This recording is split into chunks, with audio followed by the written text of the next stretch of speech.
मैं पार्वती हूँ, माया हूँ। तो जहाँ आप रहेंगे वहाँ मैं नहीं रहूँगी, इसलिए मैं आपकी भक्ति नहीं कर सकती हूँ, मेरे लिए संभव नहीं है। तो चैतन्य महाप्रभु कहते हैं नहीं नहीं, मेरे लिए तुम राधा रानी से अभिन्न हो, क्योंकि जैसे राधा रानी मेरी आध्यात्मिक जगत में सेवा करती हैं, तुम मेरी भौतिक जगत में सेवा करती हो।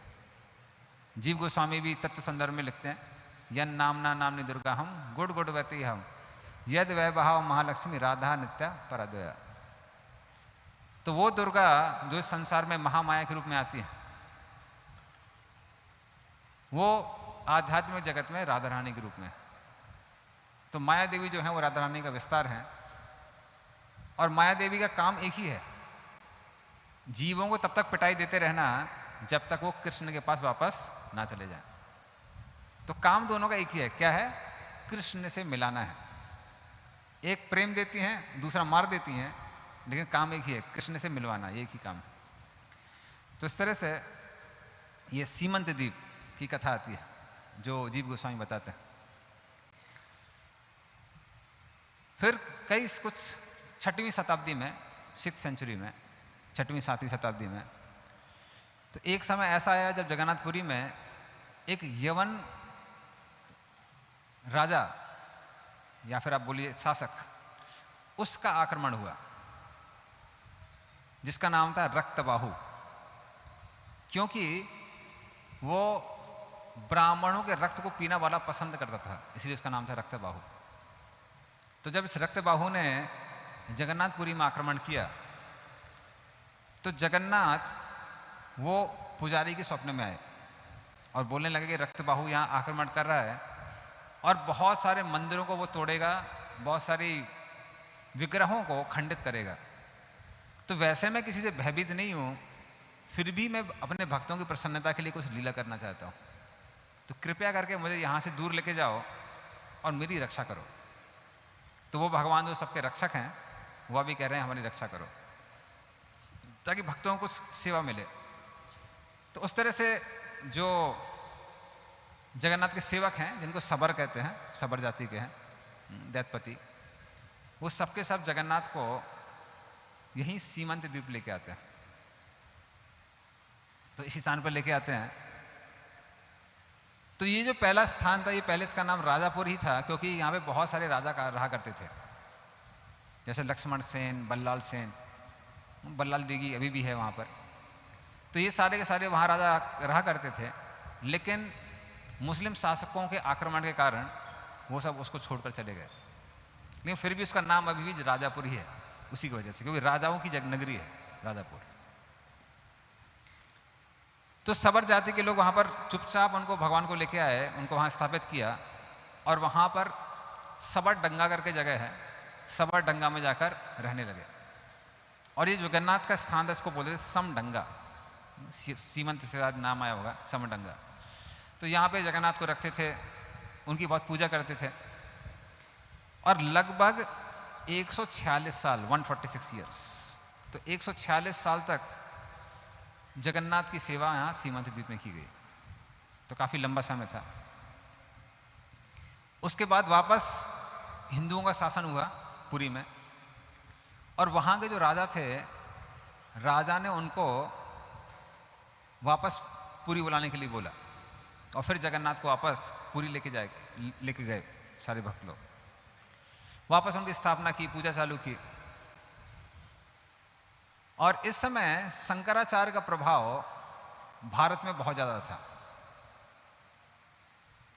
तो वो राजा, उन्होंने शंकराचार्य को वहाँ बुलाया, और जैसा कि चैतन्य चरितामृत में लिखा हुआ है कि शंकराचार्य शिव जी के ही अवतार हैं, यहाँ पर मायावाद असत शास्त्र देने के लिए आए थे। तो शंकराचार्य जब वहाँ पर आते हैं, तो तांत्रिक पद्धति के अनुसार वो सिखाते हैं कैसे जगन्नाथ की पूजा करनी चाहिए। तो आज भी जगन्नाथ की जो पूजा होती है वो तांत्रिक पद्धति के अनुसार होती है, क्योंकि तंत्र विद्या है वो शिव जी ने ही दी हुई है, और वही शंकराचार्य के रूप में आते हैं। तो इस तरह से उनकी स्थापना की गई वहाँ पर। और यहाँ पर सीमंत द्वीप में अभी जगन्नाथ नहीं थे लंबे समय तक। फिर हम देखते हैं कि जब चैतन्य महाप्रभु प्रकट होते हैं इस धरातल पे, तो पहले 24 साल वो मायापुर में थे और फिर उसके बाद में वो पुरी में रहते हैं।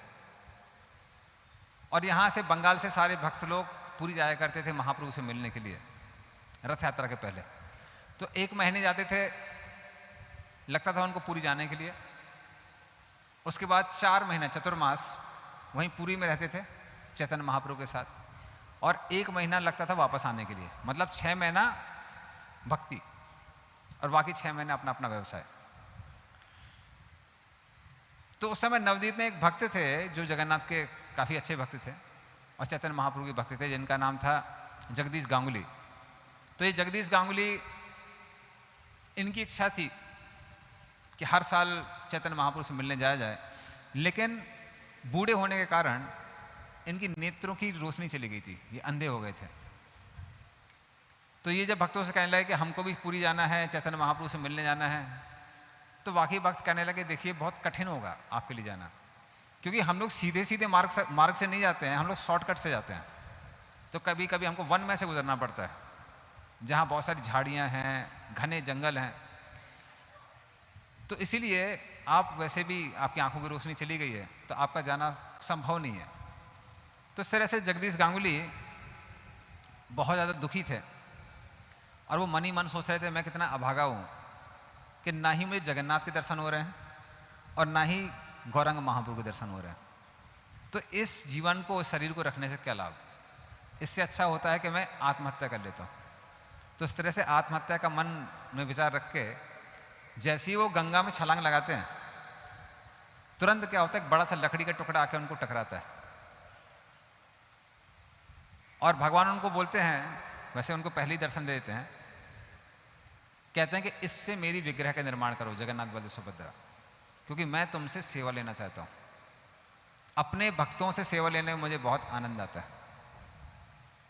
और फिर वो बताते हैं, सपने में कहते हैं जगदीश गांगुली को कि मेरा एक और भक्त है यही नवद्वीप में जो विग्रह का निर्माण करता है, लेकिन अभी उसको कोढ़ हो गया है।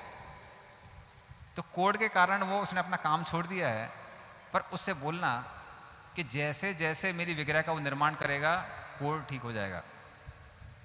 तो जगदीश गांगुली उनके पास जाते हैं और आग्रह करते हैं कि आप निर्माण करिए, और बताते हैं कि जगन्नाथ ने ऐसा स्वप्न में कहा है।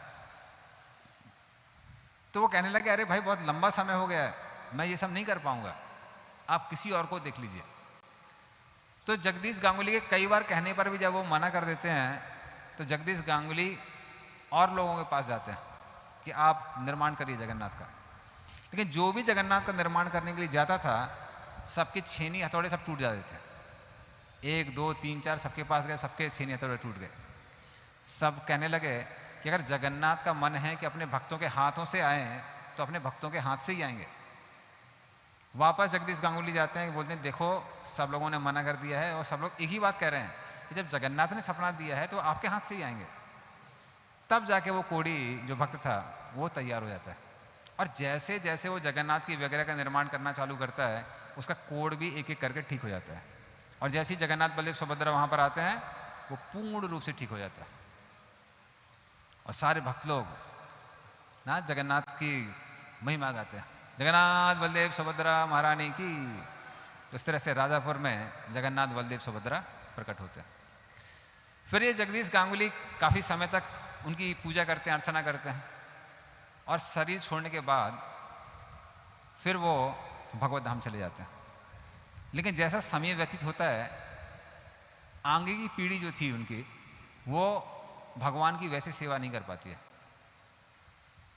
और जैसा कि नवद्वीप महात्म्य में भी लिखा हुआ है, 100 वर्ष तक गंगा देवी जो सांप की तरह चलती हैं गौरांग महाप्रभु की प्रसन्नता के लिए, तो वो बहती हैं और चैतन्य महाप्रभु का जन्म स्थान, फिर राजापुर, ये सब के सब जल में मग्न हो जाते हैं। और लगभग 100 वर्ष तक किसी को पता नहीं था मायापुर कहाँ है, राजापुर कहाँ है। तो सब के सब जल के गंगा के नीचे थे। तो इसीलिए काफी लंबे समय तक भगवान की पूजा नहीं होती है। लेकिन आज से कुछ 60-70 साल पहले की बात है, किस तरह से जब किसी को पता नहीं था कि वहाँ कोई जगन्नाथ भी हैं,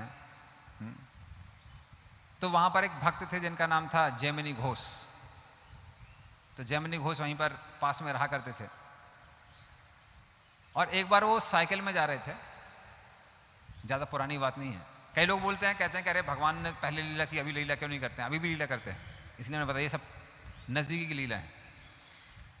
तो जैमिनी घोष अपनी साइकिल में जा रहे थे, अचानक से क्या हुआ, उनकी साइकिल हिलने लगी और वो बम्बू के पेड़ से जाके टकराए और टकरा के गिर गए। और बंगाल में सबको पता है, जहाँ बम्बू का पेड़ होता है वहाँ क्या दिखाई देता है? क्या होता है वहाँ? कोई भूत प्रेत होता है। तो जैमिनी घोष ने जैसे देखा कि अरे बम्बू के पेड़ से टकराई है और गिर गई है, तो बुरी तरह से डर जाते हैं, लगते हैं अरे कोई भूत ने हमको पकड़ लिया है।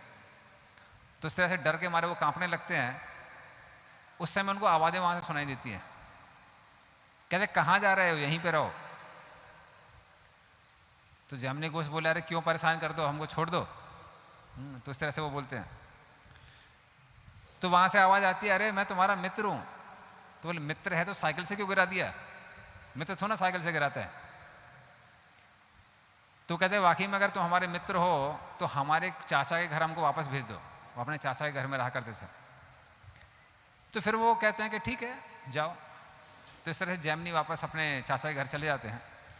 और जब वो सो जाते हैं तो सपने में जगन्नाथ बलदेव सुभद्रा प्रकट होते हैं। कहते हैं कि अरे मैं वहाँ पर था, तुम मुझे पहचान क्यों नहीं पाए? तुमको लग रहा था कोई भूत है। भूत नहीं था, मैं था वहाँ पे। तो जिस स्थान पर तुम गिरे थे वापस वहाँ पर जाओ, देखो हम तीनों के तीनों वहाँ पे हैं। और हमारी इच्छा है कि तुम जल से, दूध से और कुछ फल से मेरी पूजा करो। ज़्यादा जरूरत नहीं है, सिर्फ थोड़ा पानी देना है, दूध देना, और घोष लोग तो दूध देते हैं, तो दूध देना और थोड़ा सा फल देना है। तो इस तरह से जैमिनी घोष तैयार हो जाता है और वहाँ पर जगन्नाथ बलदेव सुभद्रा को देखता है। तो बताते हैं कि उस समय लगभग 70-80% जगन्नाथ बलदेव सुभद्रा वो एक मिट्टी के ढीले से ढके हुए थे, उनके ऊपर मिट्टी चढ़ी हुई थी और वहाँ पर चींटियाँ रहा करती थी। लेकिन जैमिनी घोष के पास ज़्यादा संसाधन नहीं थे। और आपस के जो आसपास के लोग हैं वो कहते हैं, बताते हैं, क्योंकि वहाँ पे बहुत सारे मुस्लिम भी रहते हैं, तो बताते हैं कि यहाँ से कुछ तो अलौकिक प्रकाश दिखाई पड़ता है। और ये जो तीनों ढीले थे, वहाँ पे एक पीपल का पेड़ था और एक बरगद का पेड़ था। तो दोनों के दोनों पीपल और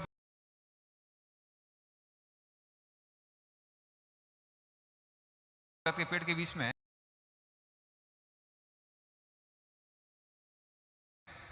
जगन्नाथ बलदेव सुभद्रा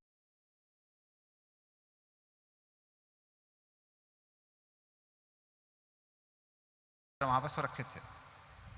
और वो लोग कहते थे कि हमको कुछ दिखाई तो नहीं देता था,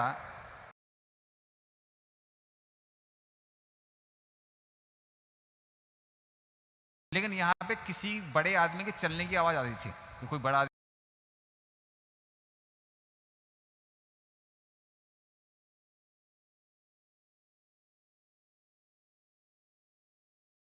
यहाँ घूम रहा है।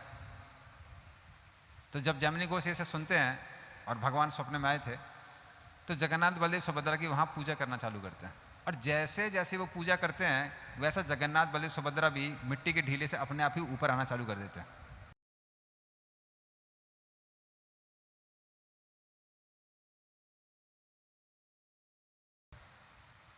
और कुछ समय बाद वो पूर्ण रूप से प्रकट हो जाते हैं।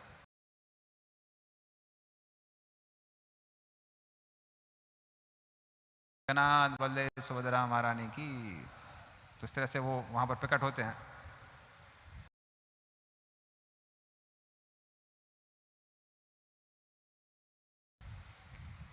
और फिर उसी समय एक और भक्त थे जिनका नाम था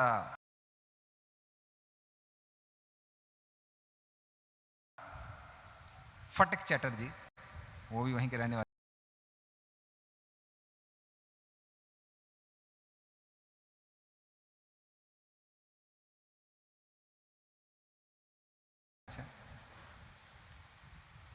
तो वैसे तो वो देवी, काली देवी के उपासक थे।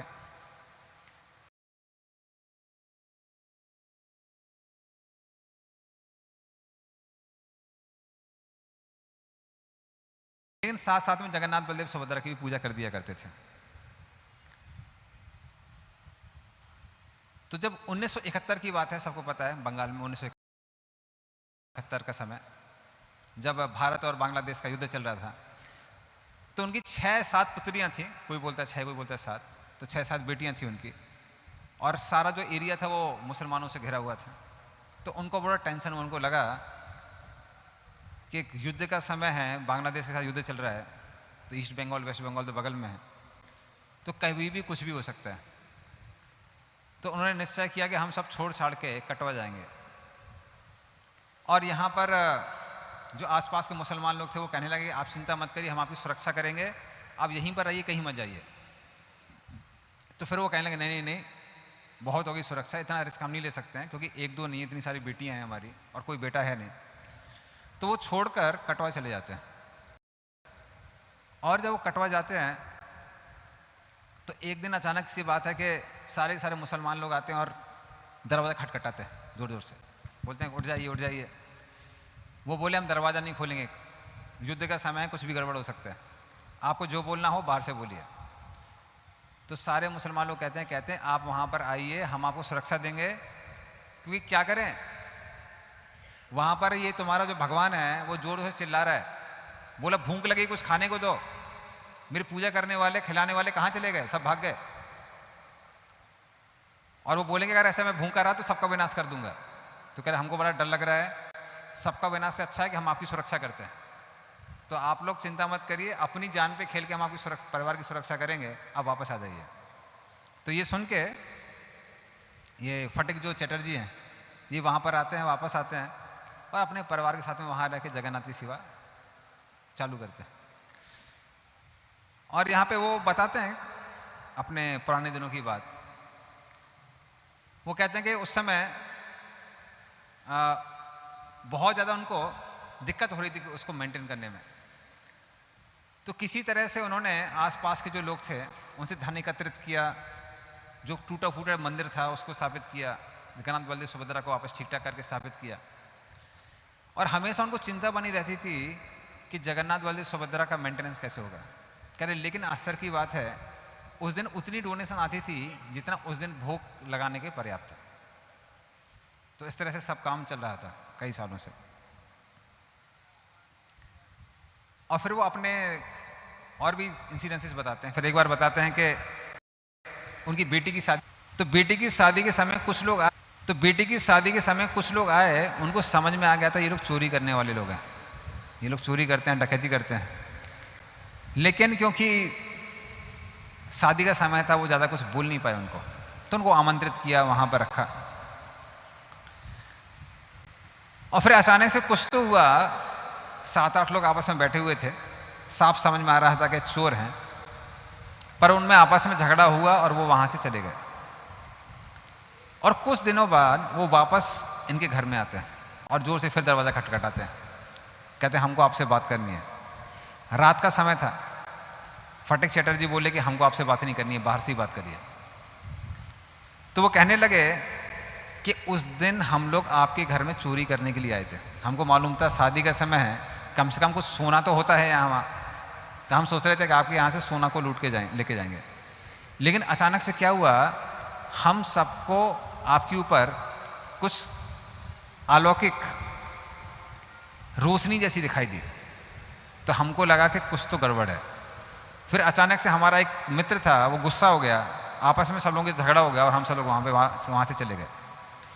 तो ये जो आपके भगवान जगन्नाथ हैं, वैसे हम जगन्नाथ पे विश्वास नहीं करते हैं, लेकिन हमको लगता है ये जगन्नाथ ने ही आपकी रक्षा की है, जगन्नाथ स्वामी की।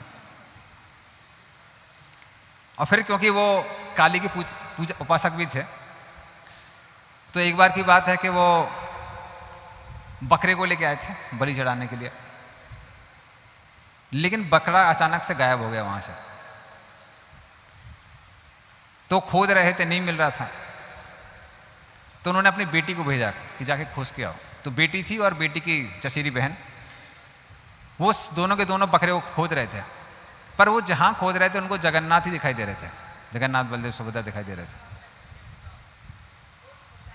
तो उसके बाद में जो ये जेमिनी घोष थे उन्होंने उनको पूछा कि आपको कुछ अद्भुत दिखाई पड़ा क्या आज? बोले हाँ, कुछ तो अलग दिखाई पड़ा। तब उनको समझ में आया कि जगन्नाथ ने गायब किया है। जगन्नाथ नहीं चाह रहे थे हमारी जगह पे कोई बकरे की बलि चढ़ाए, इसलिए जगन्नाथ ने वो गायब किया था। उनको समझ में आया। फिर वही बताते हैं फटिक चटर्जी, एक और अपनी कथा बताते हैं। कहते हैं कि उनकी जो पत्नी थी उनका नाम निर्मला देवी। तो ये अचानक से एक दिन निर्मला देवी बहुत बीमार थी और लग रहा था कि आज प्राण त्याग देंगे। तो वो जगन्नाथ के दर्शन कर रहे थे, बार बार जगन्नाथ से प्रार्थना कर रहे थे। अचानक उन्होंने शाम के समय देखा कि वहाँ पर किसी चरण के निशान हैं और बहुत बड़े बड़े चरण हैं, पैर हैं। जब उन्होंने ध्यान से देखा ये तो जगन्नाथ के चरण हैं। तुरंत उन्होंने उसको वहाँ पे जो मिट्टी थी उसको एकत्रित किया, थोड़ा अपने सर में लगाया और अपनी पत्नी के शरीर में लगाया। और जैसे ही पत्नी के शरीर में लगाया, थोड़ी देर में वो पूर्ण रूप से ठीक हो गई। जगन्नाथ स्वामी की।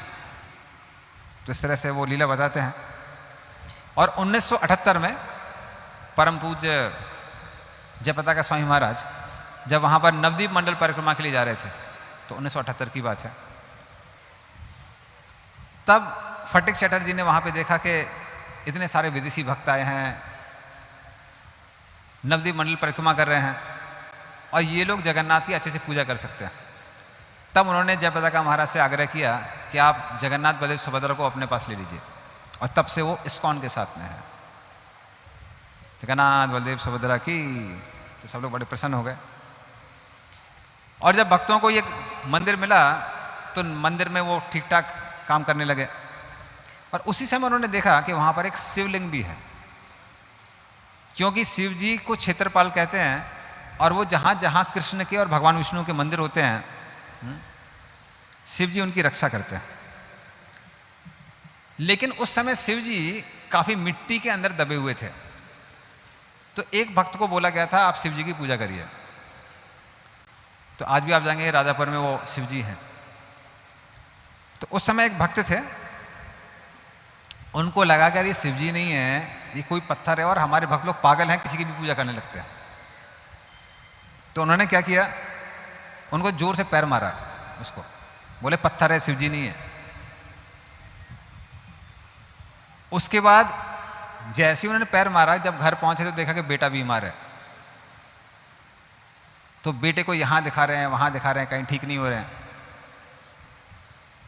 फिर उनके स्वप्न में शिव जी आए और बोले कि ये मेरा ही स्थान है, इसलिए जाके मेरी पूजा करो, सेवा अर्चना करो। और जब पूर्ण रूप से उनको शिव जी को निकाला गया तो सबको पता चल गया ये शिव जी हैं, कोई पत्थर नहीं है। अभी आप देखेंगे इतने बड़े शिवलिंग हैं। तो ये उस समय से। तो ये भी जो कथा थी वो सीमंत द्वीप में ही हुई। और उसके बाद जब भक्त लोगों ने उसको ले लिया अपने उसमें, इस्कॉन के अंडर में आ गया, तो उस समय क्या था, बहुत सारे लोग थे जो उसके साइनर थे, जो क्लेम कर रहे थे ये हमारी प्रॉपर्टी, हमारी प्रॉपर्टी, हमारी प्रॉपर्टी है। लेकिन भक्तों ने जगन्नाथ जी का कुछ भोग लगाना चालू कर दिया था। तो राधा माधव को जो भोग लगता था पंचतत्व को, उसमें से एक टिफिन जाता था जगन्नाथ के भोग के लिए, और जो पुजारी थे वो उससे भोग लगाया करते थे उस समय। पर एक दिन क्या हुआ, भोग लगाते समय वो तुलसी भूल गए और एक ही भक्त जाते थे वहां से भोग लगाने के लिए। तब उन्होंने सोचा कि अभी तुलसी हम वापस लेने जाएंगे तो मंदिर खोल के रखा हुआ है, अभी तुलसी कहीं ढूंढेंगे तब तक कोई बच्चा घुस जाएगा, कोई कुत्ता घुस जाएगा, जगन्नाथ को अपवित्र कर देगा, कोई सुरक्षा करने के लिए नहीं है, हम अकेले हैं। तो भोग लेके आया और फिर वो जगन्नाथ से क्षमा मांगने लगे, बोलने लगे हमसे भूल हो गई, तुलसी हम लेके नहीं आए। तो आप तो बोलते हैं कि बिना तुलसी अर्पण किए कोई भी भोग नहीं लगा सकता है, हम उसको ग्रहण नहीं करते हैं, लेकिन क्या करें, आपको ऐसे ही ग्रहण करना पड़ेगा। और इस तरह से वो बाहर जाता है, सोचता है गायत्री कर लेते हैं, गायत्री करने के बाद में फिर भगवान को भोग लगाएंगे। लेकिन जब वो गायत्री करके अंदर जाता है तो देखता है कि एक छोटे से बैग में तुलसी रखी हुई है उधर पे। तो वो देखते हैं कि देखो जगन्नाथ की अगर आप अच्छे से भक्ति करते हैं, जो त्रुटि रह जाती है जगन्नाथ उसको पूरा करते हैं। जगन्नाथ स्वामी की। और फिर बहुत सारे क्योंकि साइनर थे, तो एक समय ऐसा आता कि समझ में नहीं आ रहा था ये प्रॉपर्टी हमको मिलेगी कि नहीं मिलेगी। तो वहाँ से जयवता का महाराज कहते हैं कि जब तक पूरी प्रॉपर्टी नहीं मिलेगी तब तक कोई हम ज़्यादा पूजा वगैरह नहीं करेंगे वहाँ पे। जब पूरे ISKCON के अंडर में आ जाएगी तो हम अच्छे से पूजा चालू करेंगे। तो एक दिन पूरा क्या था, एक दिन जगन्नाथ को भोग नहीं चढ़ाया गया। तो यही जो भक्त थे जो पूजा करते थे, उन्होंने सपने में देखा कि जगन्नाथ बलदेव सुभद्रा अपनी वेदी से ऊपर उठे और भागने लगे, और ये भक्त उनके पीछे पीछे भाग रहे थे। तो वो पूछने लगे आप कहाँ जा रहे हैं? तो जगन्नाथ उनसे बोले जब तुम यहाँ नहीं खिलाओगे तो हम जाके वहीं पर राधा माधव के पास जाके खाएंगे। हाँ, तुम लोग ऐसा भूखा रख रहे हो और हमको तो दिन भर खाने की आदत है, तो कम से कम कुछ तो खिलाओ। तो जब ये भक्त को ये सपने में आता है तो फिर वो जाके जयपता का महाराज से बोले, और महाराज बोले हमको पता नहीं था कि आप लोग पहले से भोग लगा रहे हैं, चुपचाप लगा रहे हैं तो फिर अच्छे से भोग लगाइए। तो उसके बाद में जगन्नाथ के 21 भोग लगना चालू हुए, और धीरे धीरे करके अभी 56 भोग लगते हैं जगन्नाथ स्वामी की। तो ये हमारे भक्तों के साथ उन्होंने जो आदान प्रदान किया। पर आसपास के भी जो लोग हैं वो सब जगन्नाथ को बहुत ज़्यादा प्रेम करते हैं और विश्वास करते हैं। उसका कारण क्या है कि आसपास के लोगों के साथ भी भगवान ने बहुत लीलाएं की है। तो एक समय ऐसा था जब वहाँ पर कॉलरा बहुत फैल रहा था और स्थानीय लोग बड़े परेशान थे, सब लोग बीमार थे, सब लोग अस्पताल में थे। तो वो लोग पुजारी के पास आए, बोले कि आपके पास कोई सॉल्यूशन है क्या? तो पुजारी बोला कि हमको पता है, हम कुछ यहाँ पे दवाई बना सकते हैं। तो उन्होंने अलग अलग चीज़ें बोली जो दवाई के लिए चाहिए। तो सारे भक्त लोग सबको तो जुगाड़ लेते हैं, लेकिन एक औषधि ऐसी थी जो ढूंढ कर भी वहाँ कहीं मिलती नहीं है। तो सब लोग बड़े निराश हो जाते हैं। लेकिन शाम के समय एक सुंदर सा बालक आता है और उनको बहुत सारी औषधि लेके देता है, और गांव में सब लोग एक दूसरे को जानते हैं, तो उनको ये पता था कि ये नवदीप का नहीं है, कहीं और का है। और वो पुजारी क्या करते हैं, उससे दवाई बनाते हैं और सब लोग ठीक हो जाते हैं। तो लोग पूछते हैं कि वो औषधि मिली कहाँ से? तब उन्होंने बताया कि बड़ा सुंदर सा बालक आया था और वो देखे गया। तब उनको समझ में आया कि जगन्नाथ की कृपा है। इसलिए वहाँ के जो स्थानीय मुसलमान भी हैं वो जगन्नाथ पर बहुत विश्वास करते हैं, बहुत पूजा करते हैं। जगन्नाथ स्वामी की। और सिर्फ यही नहीं, बहुत सारी लीलाएं की हैं उनके साथ जगन्नाथ ने। एक बार उसी स्थान पर एक लड़की थी, तो वो भी दूसरे धर्म से थी। तो वो वहीं पर जगन्नाथ के आंगन में खेल रहे थे। तो खेलते खेलते उसने क्या किया, जगन्नाथ बलदेव सुभद्रा की ओर अपने पैर कर दिए। तो वहां पे जो पुजारी थे, पुजारी बोले भगवान के सामने पैर नहीं दिखाने चाहिए। तो वो कहते कि हम इन सब पे विश्वास नहीं करते। उसी रात को क्या हुआ, उसके पैर में कुछ इन्फेक्शन हो गया, और इन्फेक्शन इतना बढ़ गया कि कुछ ही हफ्तों में उसके दोनों पैर खराब हो गए। तो वो लड़की अभी तक जिंदा है, पर वो दुखी नहीं है, वो खुश है। क्यों खुश है? क्योंकि वो कहती है कि जब भी मैं अपने पैर देखती हूँ मुझे जगन्नाथ की याद आती है कि जगन्नाथ के चरणों में अपराध किया। तो भले ही बाहर से लग रहा हो कि जगन्नाथ गुस्सा हो गए, जगन्नाथ ने दंड दिया, लेकिन ये जगन्नाथ का ही आशीर्वाद है। तो इस तरह से जगन्नाथ उसके साथ ऐसा करते हैं। फिर एक बार की और बात है कि वहां पर एक रिक्शा वाला था, वो भी दूसरे अन्य धर्म से था। तो वो वहां पर आया और हमारे भक्त लोग मंदिर के बाहर प्रांगण में प्रसाद वितरण कर रहे थे। तो जब वो उस व्यक्ति को उन्होंने प्रसाद दिया तो उसने बोला कि हम प्रसाद पर ये विश्वास नहीं करते, और उसने क्या किया, द्रोण का प्रसाद लेके फेंक दिया। और फिर अगले दिन वो आया तो सिर्फ अकेला नहीं आया, अपने बहुत सारे मित्रों को लेके आया, और सबके सब कहने लगे कि प्रसाद चाहिए, प्रसाद चाहिए। तो हमारे जो भक्त वितरण कर रहे थे बोले कल तो दिया तुमने, फेंक दिया, अब पूरा प्रसाद फेंकोगे क्या? कह रहे फेंकेंगे नहीं, सब लोग खाएंगे, चिंता मत करो। और सब को जैसे ही प्रसाद दिया, सब लोग द्रोण में जोर जोर से जगन्नाथ की खिचड़ी खा रहे हैं, प्रसाद खा रहे हैं। तब उन्होंने पूछा कि ऐसा कैसे? बोले कि हमारे चेहरे पे देखो समझ में आएगा। बोले जब आपका प्रसाद छोड़ा फेंका हमने और हम सोने के लिए गए तो हमने सपने में देखा कि ये जो आपका सफ़ेद वाला है ये बहुत गुस्से में है। तो इसने दरवाज़ा खोला, अंदर आया और जोर जोर से थप्पड़ मारने लगा। और जो एक काला वाला था वो बोला था छोड़ दो भाई गलती हो गई है। और ये सफ़ेद वाला बोला तुमने मेरे भाई का प्रसाद फेंका है, तुमको हम अच्छे से दंड देंगे। और जो पीली वाली जो ये है बीच में, ये कह रही थी इसको और मारो और मारो छोड़ना नहीं। काला वाला तैयारी तो बोला छोड़ दो। पीली वाली बोले नहीं इसको छोड़ना नहीं, इसको बहुत मारना है अच्छे से। तो बोले कि अब हमको समझ में आ गया कि ये जो आपके भगवान हैं थोड़े से गुस्सा वाले हैं, अभी हम कोई अपमान नहीं करेंगे। जगन्नाथ स्वामी की।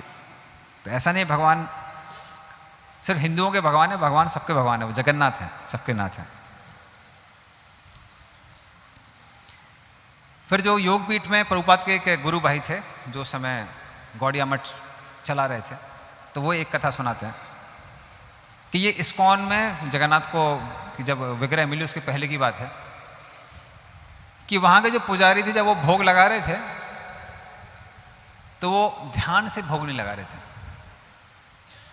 जो प्लेट थी वो खुली हुई थी, आसपास जो पक्षी थे पक्षी भी ऊपर से देख रहे थे, कुछ लोग तो यहाँ मलमूत्र भी कर रहे थे। और फिर वो क्या हुआ, वो जो भोग है वो जगन्नाथ के पास गया तो वो कहने लगे, मन में तो कर रहा था कि उनको सलाह देंगे भाई ऐसे भोग नहीं लगाना चाहिए, लेकिन उन्होंने सोचा कि क्योंकि वैष्णव लोग विनम्र होते हैं, बोले क्या सबको करेक्ट करेंगे। लेकिन अगले दिन उन्होंने देखा जब वो वापस गए तो वो जो भोग की प्लेट थी वो पूरी तरह से ढकी हुई थी। तब उन्होंने पूछा, बोले कि ये प्लेट ढकी हुई क्यों है? बोले कल रात को ही एक बूढ़ी महिला आई जिसको हमने पहले कभी नहीं देखा था और उसने हमको बोला कि देखो तुम भोग ठीक से नहीं लगाते हो, तो भोग को ऊपर से कवर करके रखना चाहिए और कोई और अन्य व्यक्ति इसको ना दिखे, किसी खाने की इच्छा हो उससे पहले जगन्नाथ को भोग लग जाना चाहिए। तब उनको समझ में आया कि ये जगन्नाथ की कृपा है, क्योंकि वो स्त्री पहली बात तो वहाँ पे सुबह थी नहीं जब उन्होंने ऐसा देखा था, वो अकेले थे और वो पुजारी था और वहाँ पर उस समय कोई रहता नहीं था। तो उनको समझ में आया कि जगन्नाथ अपनी देखभाल करने के लिए काफ़ी है। जगन्नाथ स्वामी की। तो ये लीला वहाँ पर हुई। फिर एक और बुजुर्ग व्यक्ति था, वो भी हमारे भक्तों को बता रहा था कि कैसे जब वो छोटा था 10 साल का, लगभग 10 साल की आयु थी, तो वहीं जगन्नाथ मंदिर के आसपास खेल रहा था जब इस्कॉन के हाथ में नहीं था। तो जैसे हमने बताया कि जो मंदिर था जीर्ण अवस्था में था, काफ़ी टूटा फूटा था। तो उसने क्या किया, मंदिर की दीवार से एक पत्थर उठाया और पत्थर वहाँ फेंक दिया बाहर। तो बोले उस रात को ही बलदेव सपने में आए, बोले ये मंदिर की प्रॉपर्टी है, मंदिर की प्रॉपर्टी को तुम हाथ लगाओगे तो हमसे बुरा कोई नहीं होगा। ये जगन्नाथ का मंदिर है, जगन्नाथ का एक पैसा एक प्रॉपर्टी किसी और हाथ में नहीं जानी चाहिए। तो जो भी इसका दुरुपयोग करेगा उसके लिए मैं खड़ा हुआ हूँ, उनका बड़ा भाई बलदेव। तो बोले कि उन्होंने ऐसा डांटा हमको, अगले दिन हम गए, फिर से वो पत्थर को धोया, साफ किया और फिर वहीं पे उसे उस स्थान पर रख दिया। जगन्नाथ स्वामी की। तो इस तरह से दाऊ जी महाराज बहुत गुस्से में रहते हैं। तो वो लीला भी वहाँ पर हुई।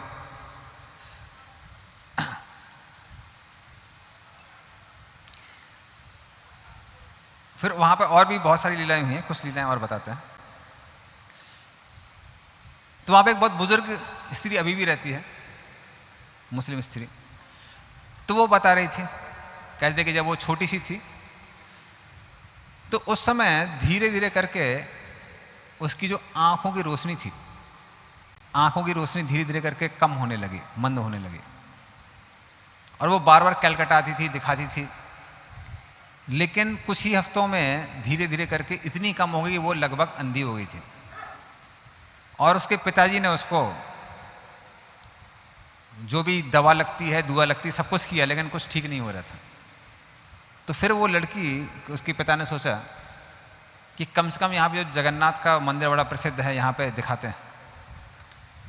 तो वो लोग गए, जगन्नाथ को पूजा की, प्रार्थना की, और फिर जगन्नाथ का उसने दिन में 3 बार चरणामृत लेना चालू किया।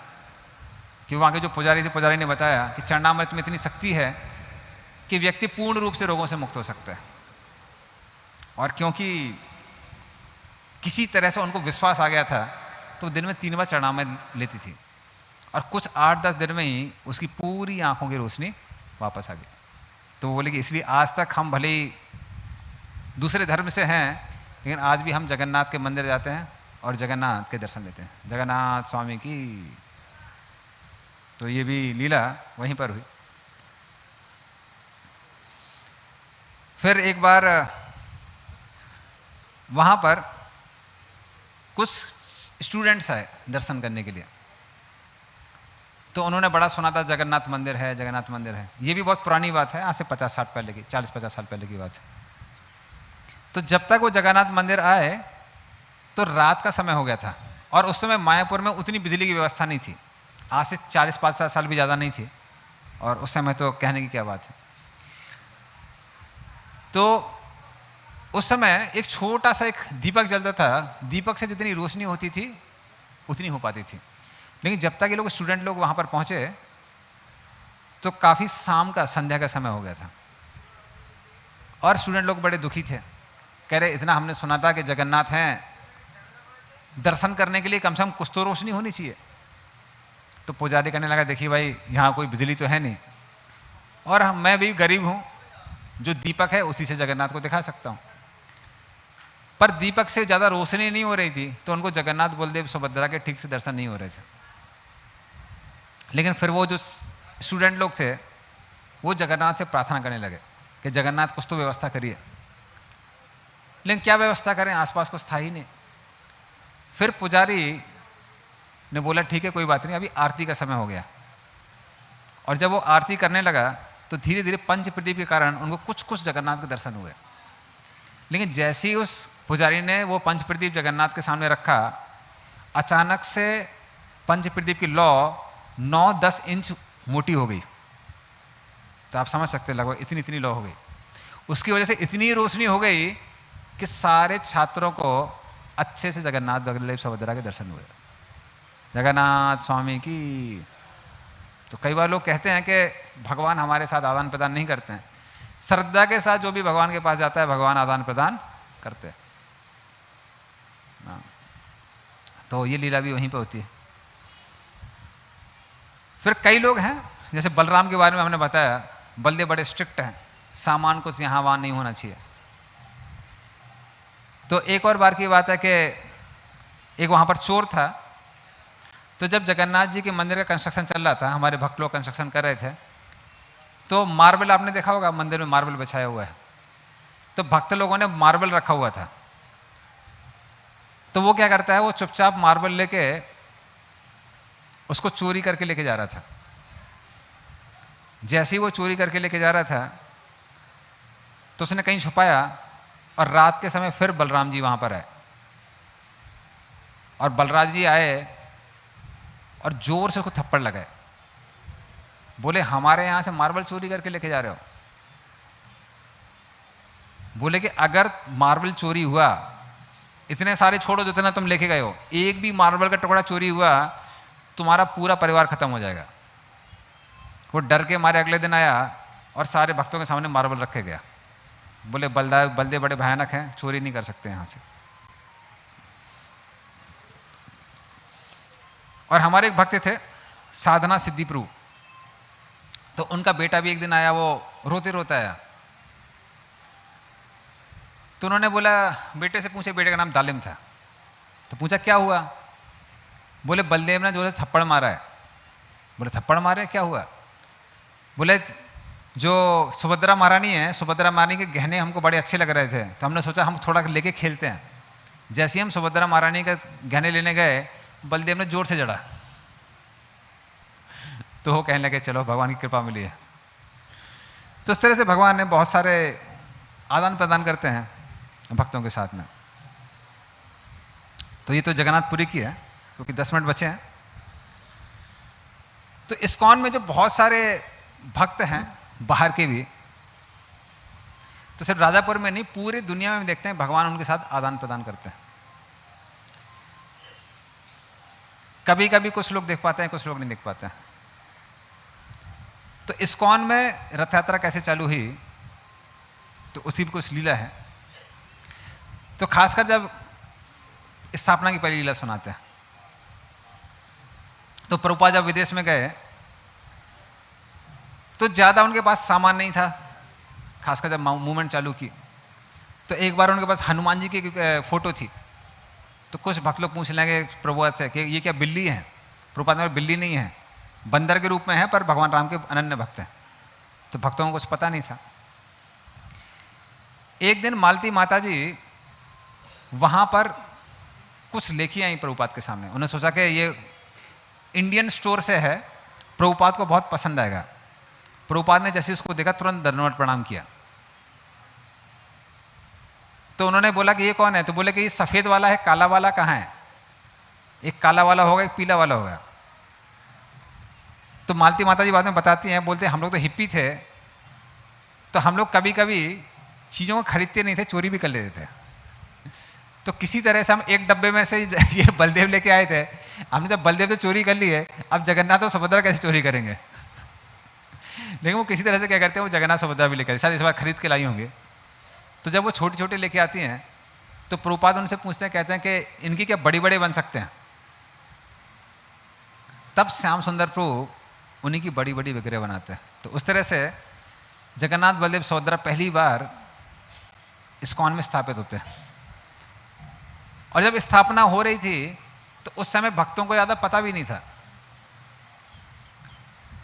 तो वो पूछने लगे कि ये भगवान की विग्रह कैसे स्थापित होगी। तो प्रभुपाद ने क्या बोला, आप कैंडल लेके आइए सब लोग, और कैंडल को भगवान के सामने तब तक घुमाइए जब तक आप थक ना जाए। जब एक आदमी थक जाएगा दूसरे को दे दीजिए, दूसरा क्या करेगा, वो भी कैंडल घुमाएगा, और सब लोग हरे कृष्णा कीर्तन करेंगे, और इस तरह से भगवान हमारी सेवा लेने के लिए प्रकट हो जाएंगे। जगन्नाथ स्वामी की। तो किसी ने ट्रेडिशन में आज तक सोचा नहीं होगा कि ऐसा एस्टेब्लिशमेंट भी होता है। तो इस तरह से जगन्नाथ बलदेव सुभद्रा इस्कॉन के अंदर आए, जो कि अपने आप में बड़ी अद्भुत विषय है। और फिर उसके बाद सब भक्त लोग पूजा करने लगे, और प्रभुपाद कहने लगे, देखो ये मलिच्छ लोग हैं, इनको पता नहीं है कि कैसे पूजा करनी है, लेकिन जगन्नाथ आप एडजस्ट करिए, कुछ कुछ हम उनको पद्धतियाँ सिखा रहे हैं। तो भक्त लोग किसी तरह से जगन्नाथ की सेवा कर रहे थे। लेकिन क्योंकि प्रभुपाद ने बोला था कि ये भगवान है, सारे भक्तों को विश्वास था कि ये भगवान ही है। इसीलिए एक बार प्रभुपाद यहाँ पर आते हैं, जब मंदिर में आते हैं तो देखते हैं कि जगन्नाथ बलदेव सुभद्रा गायब हैं। प्रभुपाद बोले कहाँ गए ये लोग? तो सारे भक्त लोग बोले उनको, कुछ भक्त वहाँ पे थे, कह रहे जगन्नाथ यहाँ पे बैठे बैठे बोर हो जाते होंगे, इसलिए हम उनको सी बीच में घुमाने लेके गए हैं। दिन में मंदिर में बैठे रहते हैं ना। प्रभुपाद बोलते तुम लोगों को कुछ पता ही नहीं है। अरे जगन्नाथ बलदेव सुभद्रा एक बार जहाँ स्थापित हो जाते हैं वहाँ से फिर कहीं नहीं जाते हैं, आप सी बीच घुमाने लेके जा रहे हैं उनको। हाँ, ये कोई बात होती है? भगवान है। तो फिर प्रभुपाद मन में सोचते हैं कि अगर भगवान को बाहर जाना ही है तो क्यों ना रथ यात्रा की जाए। और यहाँ तो कलकत्ता में प्रभुपाद ने रथ यात्रा की ही थी। तो वो विचार करने लगते हैं कि कैसे रथ यात्रा होगी। और उस तरह से जब प्रभुपाद मन में विचार करते हैं तो फिर अचानक से उनको वहाँ पे एक फ्लैट बेड ट्रक दिखाई पड़ता है, लंबा सा। तो प्रभुपाद बोलते हैं कि ये हमारा रथ होगा। और जैसे ही प्रभुपाद बोलते हैं सारे भक्त लोग व्यवस्था कर देते हैं फ्लैट बेड ट्रक की। बोले ये हमारा रथ होगा और इसमें जगन्नाथ बलदेव सुभद्रा जाएंगे, सारे भक्त लोग कीर्तन करेंगे। तो सारे भक्त लोग बोलने लेकिन जब फ्लैट बेड ट्रक यहाँ वहाँ घूमेगा तो जगन्नाथ तो यहाँ वहाँ हिलेंगे। तो प्रभुपाद बोले कोई बात नहीं है, हम जगन्नाथ की दामोदर लीला करेंगे। तो जगन्नाथ बलदेव सुभद्रा को वहाँ से ट्रक से बांधा गया और इस तरह से रथ यात्रा वहाँ पर निकाली गई और सारे भक्त लोग कीर्तन कर रहे थे। एक समय ऐसा आया कि ट्रक ऊपर चढ़ रहा था, तो अचानक से लग रहा था कि अभी ट्रक ऊपर नहीं चढ़ पाएगा, और ट्रक नीचे को आने लगा, क्योंकि ट्रक बहुत पुराना था। तो प्रभुपाद बोलने लगे, देखो ये लीला जगन्नाथपुरी में भी होती है, यहाँ पे भी हो रही है। जगन्नाथपुरी में भी कई बार जगन्नाथ चलते चलते रुक जाते हैं और फिर बहुत परिश्रम करने के बाद ऊपर जाते हैं। यहाँ भी जगन्नाथ वैसी लीला कर रहे हैं, जगन्नाथ स्वामी की। और फिर धीरे धीरे करके पूरे विश्व में रथ यात्रा चालू हो गई। खासकर जो लंदन में जो रथ यात्रा चालू होती है, वो तो अपने आप में एक प्रमाण है कि रथ यात्रा कैसे चालू हुई है। तो ये सब भक्तों से ही हमने सुना है। तो एक भक्त बता रहे थे कि जब उनको परमिशन लेने के लिए जाना था तो सबको कन्विक्शन था कि परमिशन नहीं मिलने वाली है, क्योंकि ब्रिटिश पुलिस पूरे विश्व में विख्यात है स्ट्रिक्टनेस की वजह से। जर्मनी के मैकेनिकल इंजीनियर्स और ब्रिटेन की पुलिस, पूरे यूरोप में पता है कि इनसे डील नहीं कर सकते। तो उनको सब लोग कन्विंस थे कि नहीं मिलने वाली। फिर भी एक भक्त परमिशन लेने के लिए गया, और परमिशन लेने के लिए बहुत सारे लोगों से गुजरना पड़ता है। लेकिन जगन्नाथ को प्रार्थना करके गया और जगन्नाथ को प्रसाद लेके गया। पहले आदमी के पास गया, सिक्योरिटी गार्ड के पास, बोले हमको एक परमिशन चाहिए। बोले बैठो, इतने आराम से थोड़ा मिलती है। उसने तुरंत जगन्नाथ का प्रसाद दिया, प्रसाद खाया उसने, बोला परमिशन मिल गई, आगे जाओ। दूसरे व्यक्ति के पास पहुंचा, बोला परमिशन चाहिए। तो बोले परमिशन चाहिए? बोले तुम घुसे कैसे, पहले ये बताओ। कह रहे बाद में बताऊंगा, पहले प्रसाद खाओ। प्रसाद खाया, बोला अंदर जाओ। तो ऐसा करते करते वो फाइनली जिस व्यक्ति को परमिशन देनी थी, शायद मेयर था, उसके पास पहुंचे। उसको बोला परमिशन चाहिए। तो उसके मन में यही प्रश्न आया कि तुम अंदर तक आए कैसे? बोले प्रसाद की वजह से, तुम भी खाओ। तो उसने भी प्रसाद खाया, और प्रसाद करके खा के उसकी ऐसी बुद्धि भ्रमित हो गई, वो कहने लगा कि पता नहीं मैं ठीक कर रहा हूँ गलत कर रहा हूँ, पर साइन कर देता हूँ। तो तुरंत वो साइन कर देता है, और हमारे भक्त लोग परमिशन लेके तुरंत उसको क्या करते हैं, लेमिनेट करा के अपने पास रख लेते हैं। अभी तक वो लेमिनेट करके रखा हुआ है अपने पास। और उसके बाद से जगन्नाथ रथ यात्रा, जैसे हमारा इंडिया गेट के सामने वाला जो रोड है, मेन रोड है, राजमार्ग है भारत का, तो उसके पास से ही हमारी जगन्नाथ रथ यात्रा निकलती है, जहां से किसी और को निकलने की इजाज़त नहीं है। और जब वो निकलती है कई घंटों तक ट्रैफिक लगा रहता है। जगन्नाथ स्वामी की। और एक बार कुछ रिपोर्टर ने पूछा भी प्रभुपाद को, कहने लगे कि ये कैसे भगवान है आपके, जब निकलते हैं इतना बड़ा ट्रैफिक लग जाता है, क्या वो छोटी सी कार से नहीं आ सकते, इतनी बड़ी गाड़ी से आने की क्या आवश्यकता है? तो प्रभुपाद उनको बोलते हैं, you are a small man, you have a small car, he is a big man, he is big car. तुम छोटे आदमी हो, तुम्हारी छोटी कार है, ये बड़े आदमी इसलिए इनकी बड़ी कार है। जगन्नाथ स्वामी की। तो इसलिए जब जगन्नाथ निकलते हैं सब आसपास ट्रैफिक हो जाता है। वहां छोड़िए, कलकत्ता में भी भगवान अद्भुत लीला करते हैं। तो एक लीला हम आपको कलकत्ता की सुनाते हैं। तो ये 1978 की बात है। तो जो भक्त रथ का निर्माण कर रहे थे, तो वो काफ़ी प्रसिद्ध थे। अपना जो अभी भी हमारा जो हाइड्रोलिक सिस्टम चलता है वो समय का है, 1978 का है। तो जब वो आए तो उन्होंने ऐसा सिस्टम लगाया हमारे रथ में, और उसके बाद जो अपनी कैनोपी है अभी ऊपर नीचे चली जाती है, उसकी वजह से अभी तो खैर कई बार लोग चढ़ जाते हैं, तो हाइड्रोलिक ब्रेक्स वगैरह लगाना, ये सब कैनोपी लगाना, हटाना, ये सारा सिस्टम उन्हीं ने बनाया हुआ था। तो वो बताते हैं कि जब वो उस समय आए रथ यात्रा के समय, तो रथ तीनों अच्छे से बनाए थे, लेकिन जैसे ही मंदिर के सामने से रथ निकला, कुछ ही दूरी में जाके टूट गया। पहले तो क्या था, वो जैसे ही पहुंचे, हमारे सारे भक्तों को पता है कि हमारे यहाँ का मलेरिया बड़ा प्रसिद्ध है। जब हम मंदिर में आए थे, ज्वाइन किया था, तो हमारे एक भक्त ने बोला मलेरिया हुआ है क्या? मैंने कहा नहीं। बोले कि अभी आपकी ज्वाइनिंग पक्की नहीं है। यहाँ पे जब तक किसी को मलेरिया नहीं होता तब तो ज्वाइनिंग पक्की नहीं होती है। तो वो आए तो उनको मलेरिया हो गया, और वो कहने लगे कि नहीं नहीं हम रथ को नहीं चला पाएंगे। भक्त लोग बोले कोई और ड्राइवर नहीं, आपको ही चलाना पड़ेगा। तो वो आगे बढ़े, रथ पे बैठे और किसी तरह बोला, जगन्नाथ आप ही शक्ति दीजिए, हमको पता नहीं हम कैसे चलाएंगे। तो किसी तरह से चला रहे थे, और इससे पहले कि वो ब्रेक लगा सके क्योंकि बीमार थे, सारे जो खींचने वाले थे, रथ खींचने वाले, वो पूरा का पूरा उत्साह में थे, जगन्नाथ स्वामी की जय, जगन्नाथ स्वामी की जय। और ऐसा रथ खींचा कि इससे पहले वो ब्रेक लगा पाए, रथ जाके साइड में जाके रोड से जाके टकरा गया और पहिया गया टूट। अभी उनका दिमाग खराब, बोले कि नीचे गए, पहिया देखा, बोला इसका रिपेयर नहीं होने वाला है।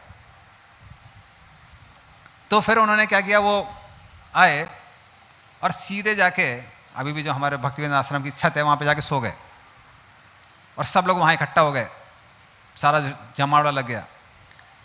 बोले कि रथ कैसे चलेगा, रथ कैसे चलेगा। उनसे पूछने लगे सब लोग, रथ कैसे चलेगा। वो बोले क्या चलेगा, कुछ नहीं चलेगा, जगन्नाथ को कार में बैठाओ, मैदान तक लेके जाओ, चलने वाला नहीं है। तो वो कहने लगे रथ नहीं चलेगा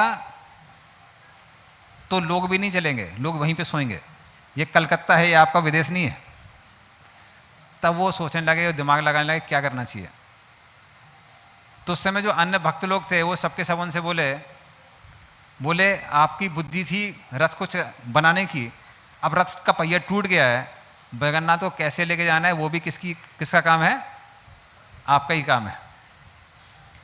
तब बड़ी मुश्किल से जब वो बाहर आए, तब उन्होंने देखा कि ट्रक यहाँ वहाँ चल रहे हैं। उस समय जो स्पेशल ट्रक थे, खासकर जो वो नाम में भूल गया उसको, जो उठाने वाला होता है ट्रक, ट्रेलर, हाँ ट्रेलर था, तो वो वहाँ पे था। तब उनके मन में आइडिया आया, तो वो बोले कि ट्रेलर में जगन्नाथ को बैठाएंगे और इंजन ऑफ कर देंगे। और सारे भक्त लोग, उन्होंने क्या किया, इंजन के सामने रस्सी लगाई, तो ब्रेक किसका चल रहा था, ट्रेलर का चल रहा था, लेकिन बोले कि गाड़ी चालू नहीं होगी। गाड़ी कौन खींचेगा, सारे भक्त लोग पूछेंगे जगन्नाथ स्वामी की। तो ये 1978 की स्पेशल रथ यात्रा है, जगन्नाथ ट्रेलर में जाते हैं, और इस तरह से भगवान सारे भक्त लोग उसको खींच के मैदान तक लेके जाते हैं। तो इस तरह से जगन्नाथ रथ यात्रा अपने आप में बड़ी अद्भुत है। भक्त लोग जो आते हैं उनको लंबे समय तक याद रहता है। और बहुत सारे भक्त लोग हैं जो जगन्नाथ रथ यात्रा में आकर ही भक्त बने हैं, पहले भक्त नहीं थे। तो इन शब्दों के साथ हम यहाँ विराम देंगे। जगन्नाथ स्वामी की, जगन्नाथ रथ यात्रा की, श्रील प्रभुपाद की, निताय गौर प्रेमानंदे। हरे कृष्णा कृष्णा कृष्णा हरे हरे, हरे राम राम राम हरे। तो परम पूज्य भक्ति नरसिंह महाराज आ रहे हैं, भक्ति विनाश नरसिंह महाराज, तो 5 मिनट में आते हैं, तो थोड़ा सा आप लोग प्रतीक्षा कीजिए, तो वो यहाँ पर आके प्रवचन करेंगे। श्रील प्रभुपाद की, हरे कृष्णा।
हरे राम राम राम हरे हरे। जय श्रीला प्रभुपाद, जय। हरे Krishna Hare Krishna Krishna Krishna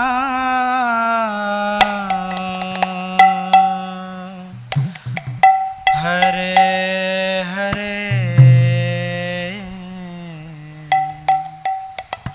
Hare Rama Hare Rama Rama Rama Hare Hare Hare Krishna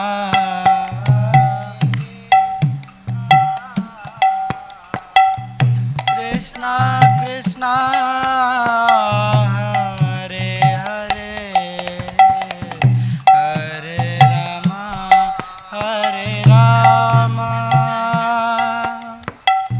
Rama Rama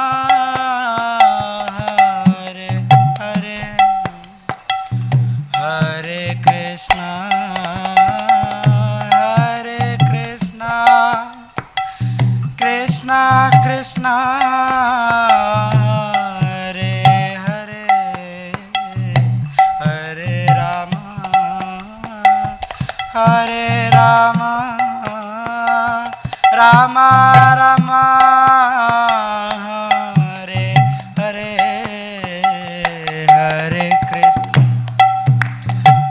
Hare Krishna Krishna Krishna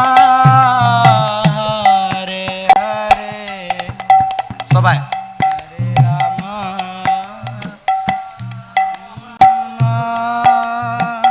Rama Rama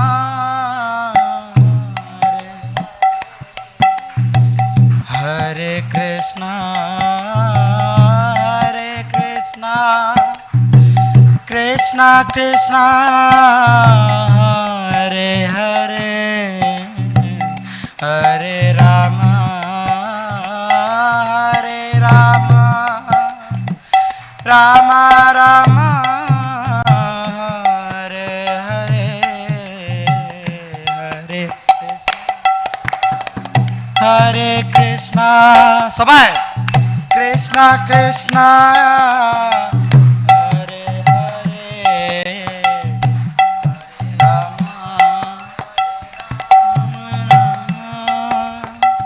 Rama Rama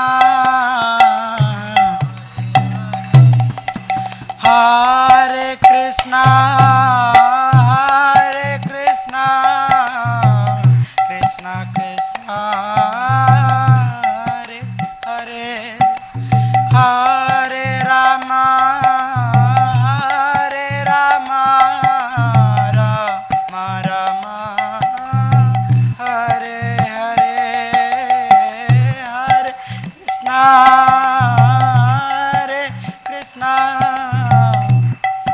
Krishna Hare Hare Rama Hare Rama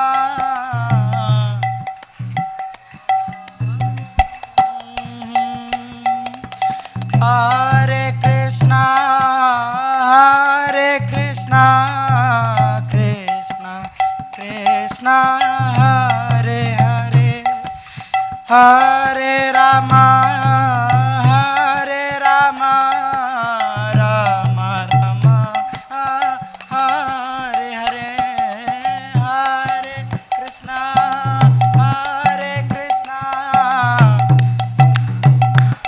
সবাই হাত তুলুন Hare Rama Hare Rama Rama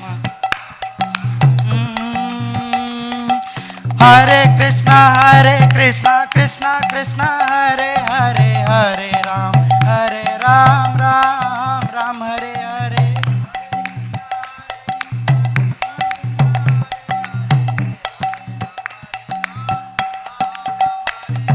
Hare Krishna Krishna Krishna Hare Hare Hare Ram Ram Hare Hare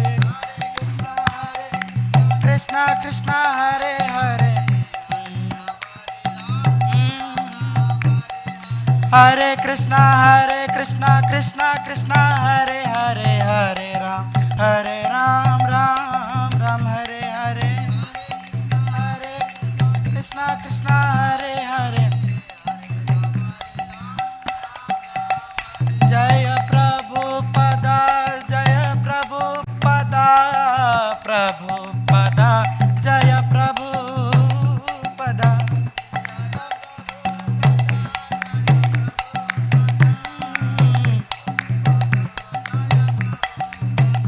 Prabhupada, Prabhupada, Prabhupada, Jaya Jaya Prabhupada.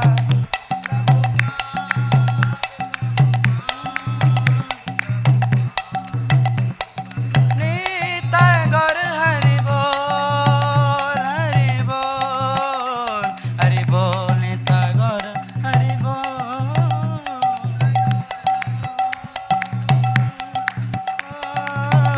Hari Nitai Gaur Premanande.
Hare Krishna.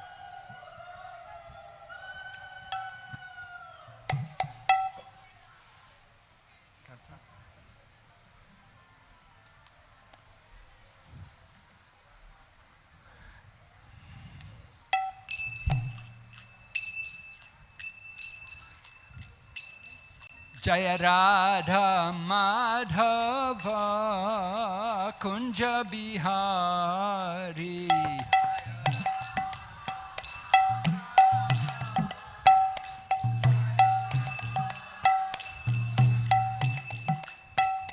Jaya Radha Madhava Kunja Bihari.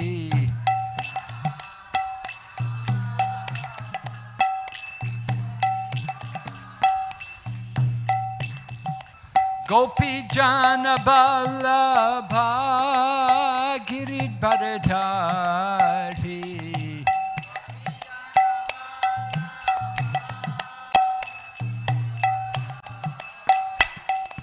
Gopi Jana Vallabha Giridharadhari.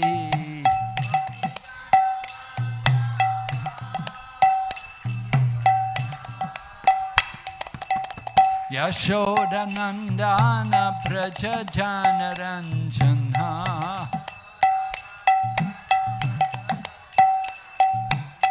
Yashoda Nandana Braja Jana Ranjana.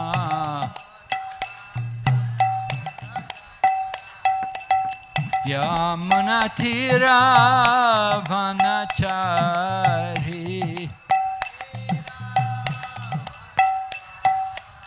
Yamuna Tira Vanachari.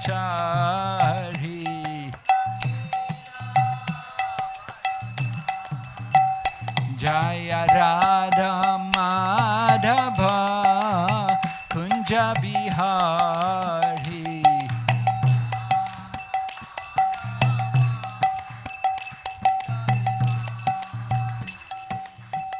Hare Krishna, Hare Krishna, Krishna Krishna, Hare Hare, Hare Rama, Hare Rama, Rama Rama, Hare Hare.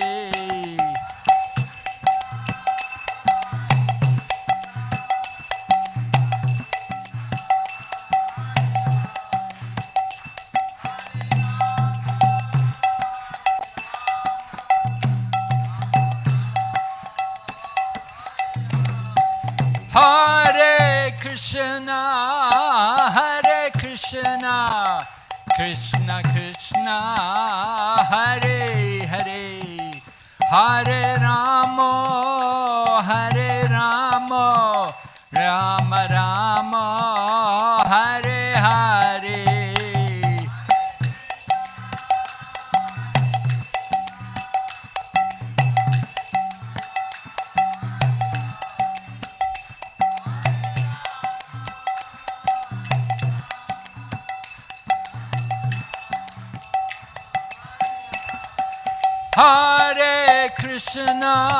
Hare Krishna, Krishna Krishna, Hare Hare, Hare Rama, Rama Rama, Hare Hare.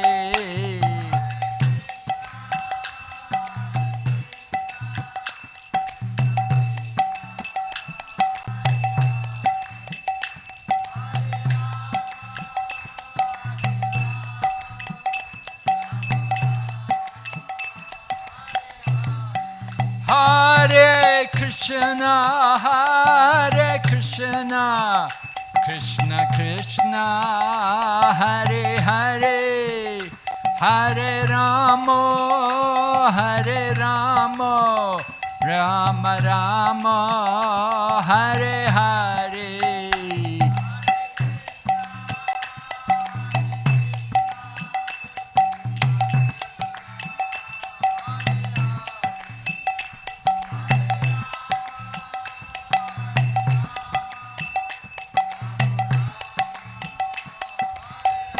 Hare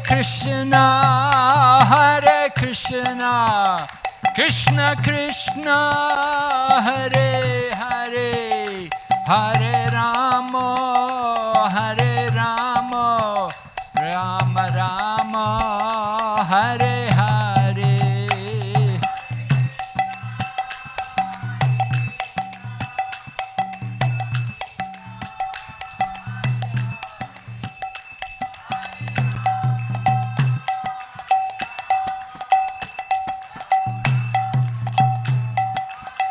Nitai Gaur Hari Bo, Hari Bo, Hari Bo, Nitai Gaur Hari Bo.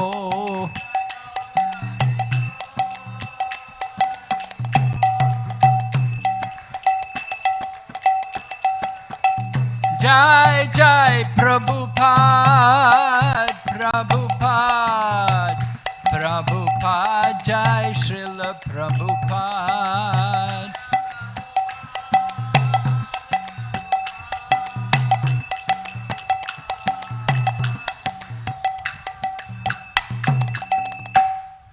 Gaur Premanande. Om Namo Bhagavate Vasudevaya. Om Namo Bhagavate Vasudevaya.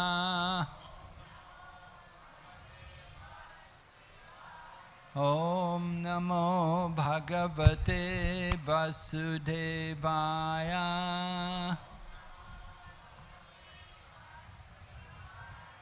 Om Jnanatimirandasya Jnananjana Shalakaya Chakshurunmilitan Yena Tasmai Shri Gurave Namaha. Nama Om Vishnu Padaya Krishna Prishtaya Bhutale Srimati Bhaktivedanta Swaminiti Namine. Namaste Saraswati Deve Gauravani Pracharine Nirvishesha Shunyavadi Paschatya Deshatarine Vanchakalpatarubhyascha Kripa Sindhu Bhayevacha Patitanam Pavanebhyo Vaishnavibhyo Namo Namah. Jai Shri Krishna Chaitanya Prabhu Nityananda Shri Advaita Gadadhar Srivasadi Gaur Bhaktavinda Hare Krishna Krishna Krishna Hare Hare Hare Rama Rama Rama Hare Hare. So we've been recounting some of the incidents from the first canto of the Srimad Bhagavatam. Shrimad ভাগবতমের প্রথম স্কন্ধ থেকে আমরা কিছু ঘটনা আলোচনা করছিলাম। We heard how Sutta Goswami was elected to be the speaker to the sages in the Naimisharanya forest. আমরা শুনেছিলাম কিভাবে সুত গোস্বামী কে বেছে নেওয়া হয়েছিল নৈমিষারণ্যে ভাগবতম প্রবচনের জন্য। And the sages had put a number of questions to Sutta Goswami. এবং নৈমিষারণ্যের ঋষিরা অনেক কয়েকটি প্রশ্ন সুত গোস্বামীকে করেছিলেন। One of the questions which they asked was that so long as Lord Krishna was present on the planet, we knew him to be the personification of all religious principles. But now that he has departed from the world, now where are the religious principles to be found? তো তার মধ্যে একটা প্রশ্ন ছিল যে যখন ভগবান শ্রীকৃষ্ণ এই ধরাধামে অবস্থিত ছিলেন তখন তিনি ছিলেন সমস্ত ধর্মতত্ত্বের প্রতীক, কিন্তু এখন যখন কৃষ্ণ এই ধরাধাম পরিত্যাগ করে চলে গেছেন তাহলে সেই ধর্মের তত্ত্বের প্রতীক কি? So this question was answered by Sutta Goswami, very important for us to be aware of how he answered this. He said that, Krishne swadamo pagate dharma gyan adibiswaha kalo nishtam drisham esha puranarto drino dritaha. তো সুত গোস্বামী এই প্রশ্নের উত্তরে একটি বিশেষ শ্লোক বলেছিলেন, আর এটা আমাদের জন্য খুবই গুরুত্বপূর্ণ।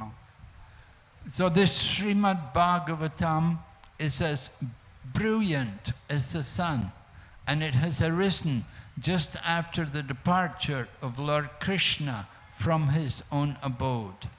তো শ্রীমদ্ ভাগবতম হচ্ছে সূর্যের মতোই উজ্জ্বল, আর এটা ভগবানের আলোয় থেকে এসেছে। Persons who have lost their vision due to the dense darkness of the age of Kali can get light from this Purana. কলিযুগের এই অন্ধকারে আমরা এই শ্রীমদ্ ভাগবতমের আলোর মাধ্যমে দর্শন পেতে পারি। So we can understand the Srimad Bhagavatam is the literary incarnation of Lord Krishna. তো শ্রীমদ্ ভাগবতম হচ্ছে ভগবানের সাহিত্য রূপ। Simply by reading Srimad Bhagavatam, we can directly associate with Lord Krishna. Shrimad Bhagavatam অধ্যয়নের মাধ্যমে আমরা ভগবান শ্রীকৃষ্ণের সঙ্গ পেতে পারি।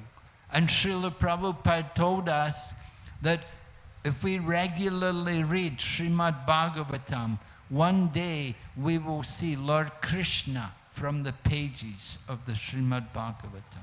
আর শিলা প্রভুপাদ বলেছেন যে আমরা প্রতিদিন যদি শ্রীমদ্ ভাগবতম অধ্যয়ন করি তাহলে আমরা শ্রীমদ্ ভাগবতমের প্রতি পাতায় ভগবান শ্রীকৃষ্ণের দর্শন পাবো।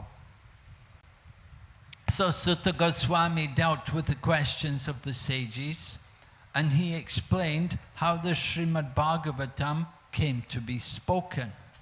তো শ্রীমদ্ সুত গোস্বামী সমস্ত প্রশ্নের উত্তর দিচ্ছিলেন, আর এটার উত্তর দিলেন যে কিভাবে শ্রীমদ্ ভাগবতমের উৎপত্তি হলো। He explained how Srila Vyasadeva was feeling despondent. Although he had written a number of literatures, he did not feel satisfaction. তো এর উত্তরে সুত গোস্বামী বলেছিলেন যে কিভাবে শিল ব্যাসদেব অসন্তুষ্টি অনুভব করছিলেন, যদিও তিনি অনেক কয়েকটি গ্রন্থ রচনা করেছিলেন। He had written Mahabharata, which is a very, very big book, many slokas. And he had written 18 Puranas. And he had also had the Vedas divided into 4.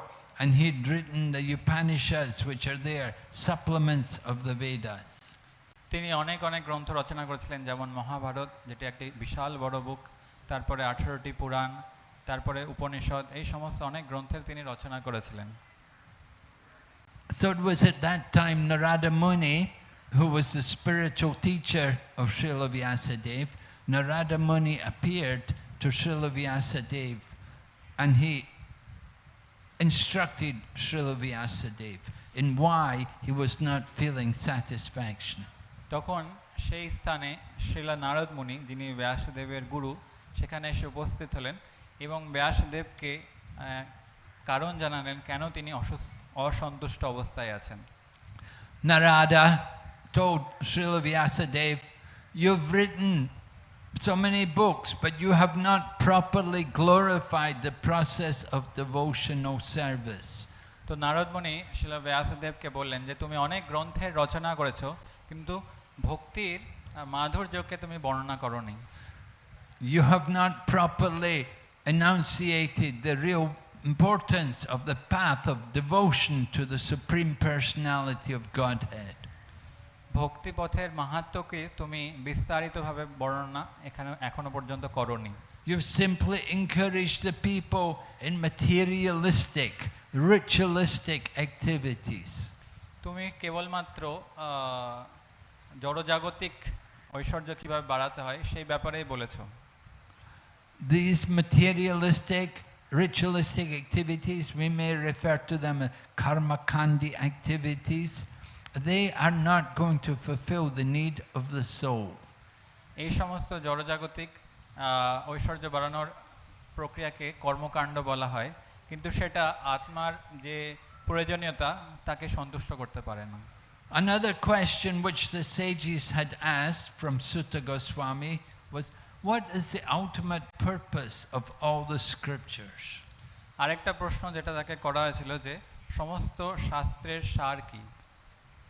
And Sutta Goswami replied, "Savaipum samparo dharmo yato bhaktir adhoksaje ahaitaki apratiyata yayatma suprasidati."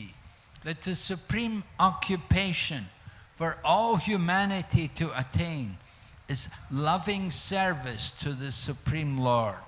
Such service must be unmotivated and uninterrupted to completely satisfy the soul. তো সুত গোস্বামী বলেছিলেন যে সবাই পামসা পরধর্ম এত ভক্তির আদক সাজে, যে সমস্ত মানবদের জন্য অন্যতম পরম ধর্ম হলো ভগবান শ্রীকৃষ্ণের প্রতি প্রেমপূর্বক সেবা, যেটা অপ্রতিহত এবং অহৈতুকী হতে হবে। সেটাই কেবলমাত্র জীবের আত্মার প্রয়োজনীয়তাকে পরিপূর্ণ করতে পারে। So the nature of devotional service is described here with two words, ahaitaki and apratihata. It must be unmotivated first of all, that we don't perform devotional service for any material purpose. তো এই ভক্তি পদকে দুটি শব্দ ব্যবহার করা হয়েছে, এটা হচ্ছে অহৈতুকী, অপ্রতিহত। অহৈতুকী শব্দের অর্থ হচ্ছে যে আমরা ভক্তি কোনো হেতুর জন্য বা কোনো কারণের জন্য বা কোনো কিছু পাওয়ার জন্য করি না। Generally, people are only motivated by the results. What am I going to get? How much will I gain? Will I get promotion? Will I get my material desires fulfilled? সাধারণত কেউ কোনো কার্য করে তার ফলের আকাঙ্ক্ষা করে, আমি এর থেকে কি পাবো, এর ফলে আমার কি হবে, আমার কতটা বর্ধন হবে, এর ফলে কি ধরনের সুযোগ পাবো আমি। That is not pure devotion. If you have material desires, then that is not pure devotion. তো তাহলে সেটা শুদ্ধ ভক্তি নয়। জড়জাগতিক ইচ্ছা থাকলে ভক্তি শুদ্ধ ভক্তি হতে পারে না। And pure devotional service must also be uninterrupted. In other words, we must continue daily, every moment, our whole day, every second of our time should be engaged in the service of the Lord. আর শুদ্ধ ভক্তি হবে অপ্রতিহত, মানে সেটা কখনো থামবে না। প্রতিদিন, দিনের পর দিন, প্রতিটা সেকেন্ড, প্রতিটা সময় আমাদেরকে এই ভক্তির পথ অবলম্বন করে চলতে হবে। Some of us, you know, Rathayatra week comes, we do a lot of seva. The rest of the year, We don't do anything. Only Rathayatra we come every day, we take part and come in here, come and take prasadam and here. Rest of the year, oh no, I'm at home. তো আমাদের অনেকে হয়তো এই রথযাত্রার সময় অনেক সেবা করেন, এখানে এসে প্রসাদ পান, প্রবচন শোনেন, কিন্তু রথযাত্রা শেষ হওয়ার পরে আর কোনো সেবা থাকে না পুরো বছরে। So pure devotional service must be done every day, every moment. All of our time must be used for the service of Krishna. তো শুদ্ধ ভক্তি প্রতিদিন, দিনের পর দিন সব সময় করে যেতে হবে, সব সময় আমাদেরকে কৃষ্ণের সেবায় নিজেকে লাগিয়ে থাকতে হবে। I'm not saying you cannot sleep, but don't sleep too much. আমি বলছি না যে আপনারা রাতে ঘুমোতে পারবে না, কিন্তু বেশি ঘুমানো উচিত না। Take enough rest so that you can do more service for Krishna. আমাদেরকে ততটাই শয়ন করা উচিত যার ফলে আমরা আবার ভগবানের সেবায় নিজেকে লাগাতে পারবো। If you can sleep less, that's very good. যদি আমাদের কম ঘুমেই হয়ে যায় তাহলে সেটা খুবই ভালো। Srila Prabhupada, although he was in his 70s, he was sleeping only 2 hours a night. যদিও শিলা প্রভুপাদের 70 বছর হয়ে গেছিল, তবুও তিনি মাত্র 2 ঘন্টা ঘুমোতেন। And the whole day he would be awake, he would be preaching and writing his books. আর পুরো দিন তিনি ভগবানের সেবায় নিযুক্ত ছিলেন, প্রচারে, গ্রন্থ রচনায় এবং আরো অনেক কিছু সেবায়। We know the Goswamis of Vrindavan, the followers of Sri Chaitanya Mahaprabhu. There were 6 prominent Goswamis. They lived in Vrindavan and they conquered over eating and sleeping. আমরা জানি ষড় গোস্বামীর ব্যাপারে, যারা চৈতন্য মহাপ্রভুর মূল শিষ্য ছিলেন, তারা বৃন্দাবনে থাকতেন এবং তারা আহার এবং শয়নের উপরে, নিদ্রার উপরে জয় করেছিলেন। They were advanced devotees. They did not eat too much and they did not sleep too much. তারা খুবই উন্নত ভক্ত ছিলেন, তারা একেবারে বেশি খেতেন না আর একেবারে বেশি ঘুমোতেন না। They were eating very meager, whatever they could beg from the Brajapasi people. তারা অত্যন্ত অল্প গ্রহণ করতেন, যা তারা ভিক্ষার মাধ্যমে ব্রজবাসীর কাছ থেকে পেতেন। And they were sleeping, sometimes they would forget to sleep because they were so busy in devotional service. এবং তারা অত্যন্ত কম ঘুমোতেন এবং কোনো সময় ঘুমানোটাও ভুলে যেতেন, তারা এতটাই ভক্তিতে নিযুক্ত ছিলেন। Srila Prabhupada told us when he was a young man, he gave up mating and defending. তো শিলা প্রভুপাদ যখন বলেছিলেন যে আমি যখন যুবক ছিলাম, আমি আমার মৈথুন কর্ম এবং মিটিংয়ে, and he said, now in my old age I have also given up eating and sleeping. আর আমি এই বৃদ্ধ বয়সে ঘুম আর আহার গ্রহণও পরিত্যাগ করেছি। So Srila Prabhupada could do that. He was Nietzsche said he was a liberated soul. So he did not fall under the influence of the material energy. তো শিলা প্রভুপাদ একজন মুক্ত পুরুষ ছিলেন, 3 গুণের প্রভাব তার উপরে ছিল না। So similarly, we're hearing about Maharaj Parikshit, that we told how he was cursed to die in 7 days. সেরকম আমরা মহারাজ পরীক্ষিতের ব্যাপারে শুনছি, যিনি যাকে অভিশাপ দেওয়া হয়েছিল যে 7 দিন পরে তার মৃত্যু হবে। And because he knew his death is coming, he did not eat anymore and he did not sleep anymore. আর যেহেতু তিনি জানতেন যে কেবলমাত্র 7 দিনের মধ্যে তার মৃত্যু হবে, তাই তিনি আহার গ্রহণ এবং শয়ন দুটোই পরিত্যাগ করেছিলেন। He considered every moment of time to be so valuable that he did not want to waste a second of his time. তিনি জানতেন যে তার প্রতিটা মুহূর্ত এত মূল্যবান যে তিনি এক মুহূর্ত, 1 সেকেন্ড সময়ও নষ্ট করেননি। So he gave up eating and sleeping, and he used every moment to hear Srimad Bhagavatam. তো তিনি আহার আর নিদ্রা পরিত্যাগ করে প্রতি মুহূর্তে শ্রীমদ্ ভাগবতম শ্রবণ করছিলেন। Just think, every day, how many hours we're sleeping? Maybe 6 hours, maybe even 8 hours. So, in a year, just think how much time we spend in sleep. এখন আমরা প্রতিদিন হয়তো 6 ঘন্টা বা হয়তো তারও বেশি 8 ঘন্টা হয়তো ঘুমোই, তাহলে সেরকমভাবে দেখলে আমরা বছরে কতটা সময় ঘুমানোর জন্য দিয়ে দিই। And then how much time we spend in eating. আর কতক্ষণ আমরা খাবার গ্রহণ করার জন্য ব্যবহার করি। Maybe you're taking 2 meals or maybe 3 meals a day. So we take time. Somebody takes time, ladies probably take time to cook and to prepare the food, and the men come and they will sit and they will eat the food. In this way we pass a lot of time. তো হয়তো দিনে আমরা 2 বার বা 3 বার খাই, আর মহিলারা তার স্বামীর জন্য রান্না করেন, তারপরে স্বামীরা এসে সেই অন্ন গ্রহণ করে। তো এর ফলে অনেক সময় আমাদের এই খাবার গ্রহণে চলে যায়। Of course we have to eat, we have to sleep. হ্যাঁ, এটা সত্যি যে আমাদেরকে খেতে হবে, আমাদেরকে ঘুমোতে হবে। In Bhagavad Gita, Lord Krishna said, if you eat too much or eat too little, if you sleep too much or do not sleep enough, then you cannot be a yogi. তো ভগবান শ্রীকৃষ্ণ ভগবদ গীতায় বলছে, যদি আমরা অত্যন্ত বেশি আহার করি বা একদমই কম খাই, বা যদি আমরা খুবই বেশি ঘুমাই বা একদমই ঘুমাই না, তাহলে এটা যারা করে তারা যোগী হতে পারে না। However, at the end of life, when we get near to death, we want to be very conscious about how we use time. কিন্তু আমরা যখন মৃত্যুর সম্মুখীন হই, তখন আমাদেরকে মনে রাখতে হবে কিভাবে আমরা সময় আমাদের ব্যবহার করছি। So Maharaj Parikshit was in this situation.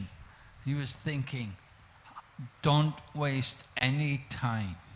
তো মহারাজ পরীক্ষিত এরকম অবস্থায় ছিলেন, তাই তিনি ভাবছিলেন আমার এক মুহূর্ত সময়ও নষ্ট করা উচিত না।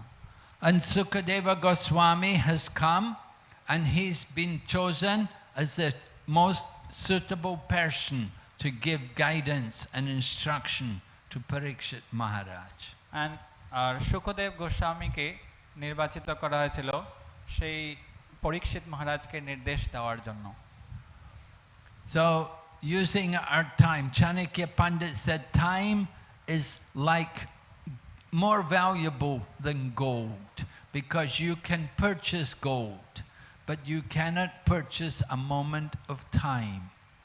সময়, চাণক্য পণ্ডিত বলছেন যে এই সময় প্রতিটা মুহূর্ত স্বর্ণের থেকেও বেশি মূল্যবান, কারণ আমরা স্বর্ণ কিনতে পারি কিন্তু এই সময় আমরা আর কিনতে পারবো না।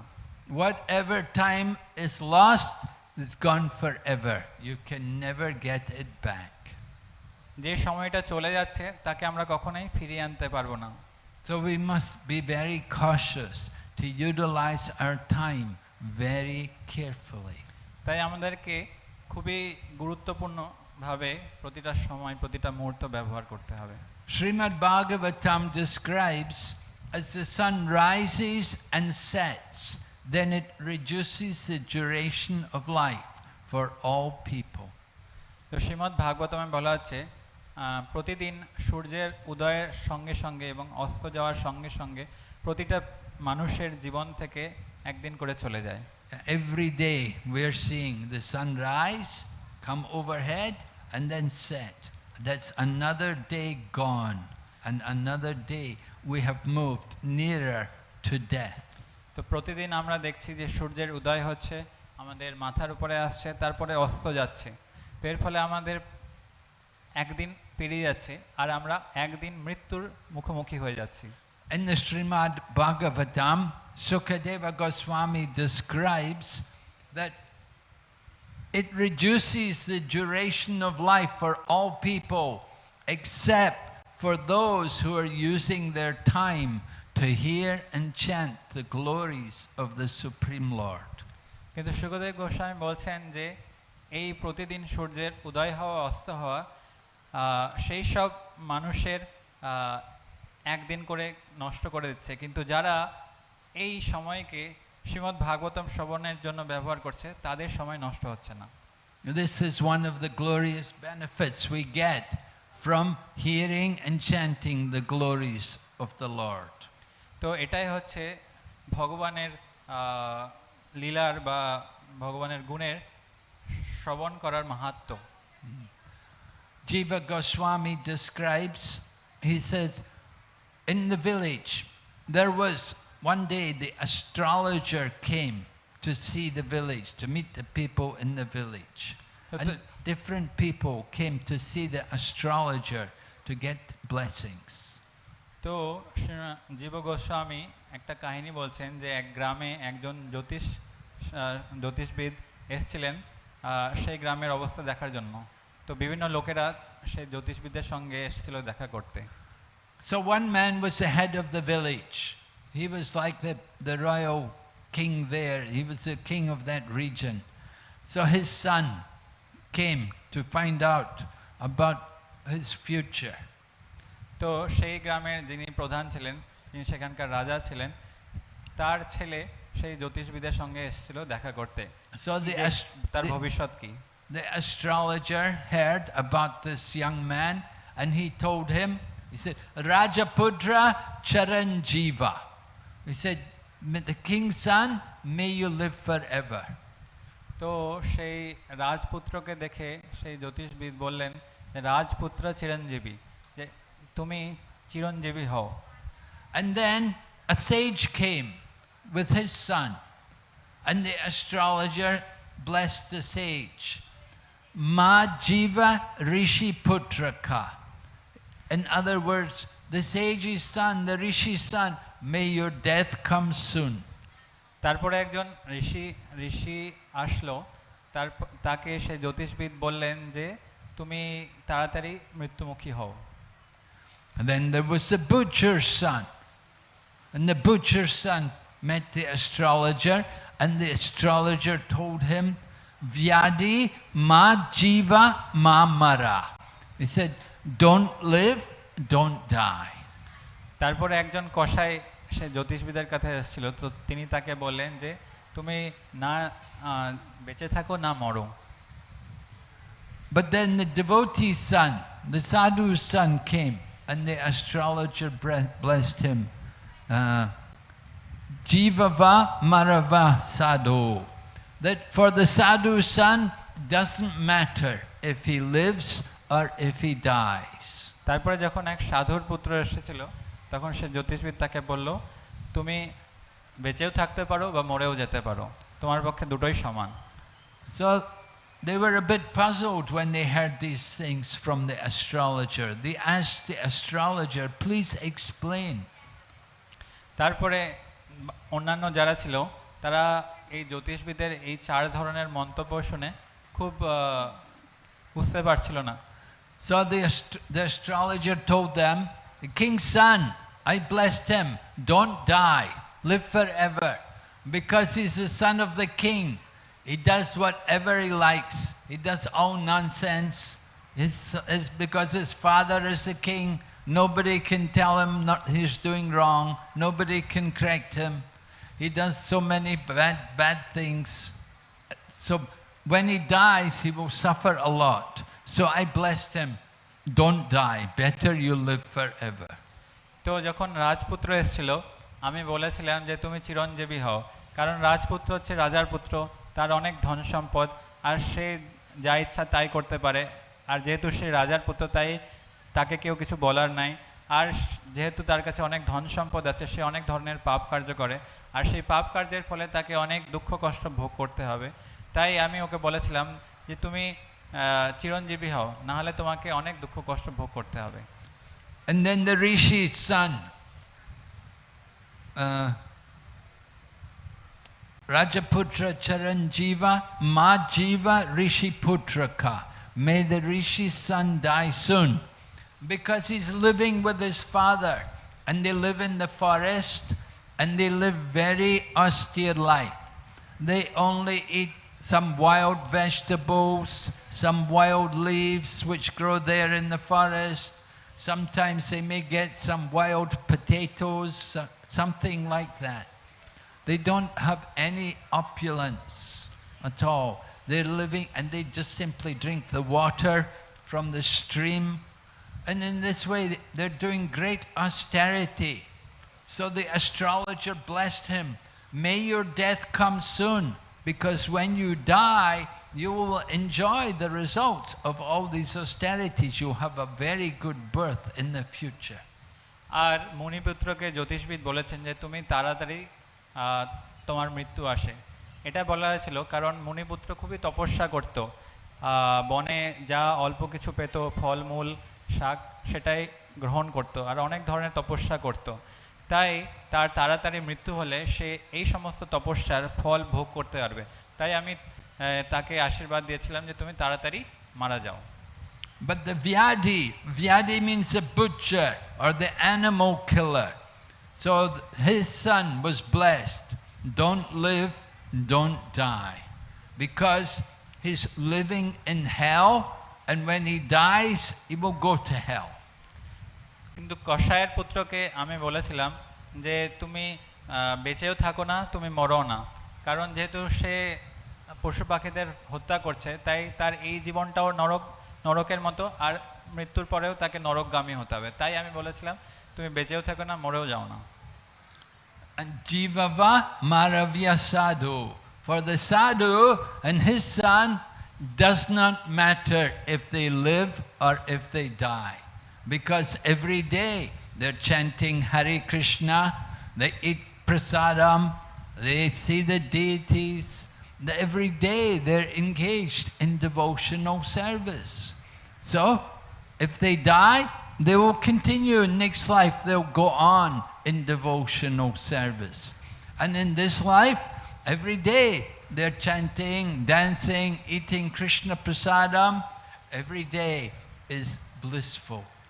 তো সাধু পুত্রকে আমি বলেছিলাম তুমি বেঁচেও থাকো বা মরে যাও, তাতে কিছু যায় আসে না, কারণ সাধুর পুত্র সে প্রতিদিন হরে কৃষ্ণ মহামন্ত্র জপ করছে, তিনি ভক্তিতে নিয়োজিত আছে, তাই সে সর্বাধিক আনন্দ আস্বাদন করছে। আর মৃত্যুর পরেও সে ভগবানের ধামে ফিরে যাবে আর সেখানে গিয়ে ভগবত ভক্তি করবে। তাই তার পক্ষে বেঁচে থাকা বা মরে যাওয়া কোনো পার্থক্য নেই। So in this way, Jiva Goswami is describing to us the superiority, the superior position of the devotees of Krishna, how they are the most fortunate people. তাই জীব গোস্বামী এই ভক্তদের গুরুত্বের উপর আলোচনা করছেন যে কীভাবে ভক্তরা সবার উপরে, কীভাবে তারা অন্যদের থেকে এগিয়ে আছেন। We are all the most fortunate people because we are having this opportunity to chant and to hear about Krishna and to eat prasadam. এবং আমরা কতটা ভাগ্যবান যে আমরা ভগবানের নাম জপ করার সুযোগ পাচ্ছি, ভগবানের কথা শ্রবণ করার সুযোগ পাচ্ছি। Maharaj Parikshit wants to understand what is his duty for one who is about to die. পরীক্ষিত মহারাজ প্রশ্ন করছেন যে কোনো মৃত্যুমুখী ব্যক্তির কি কর্তব্য?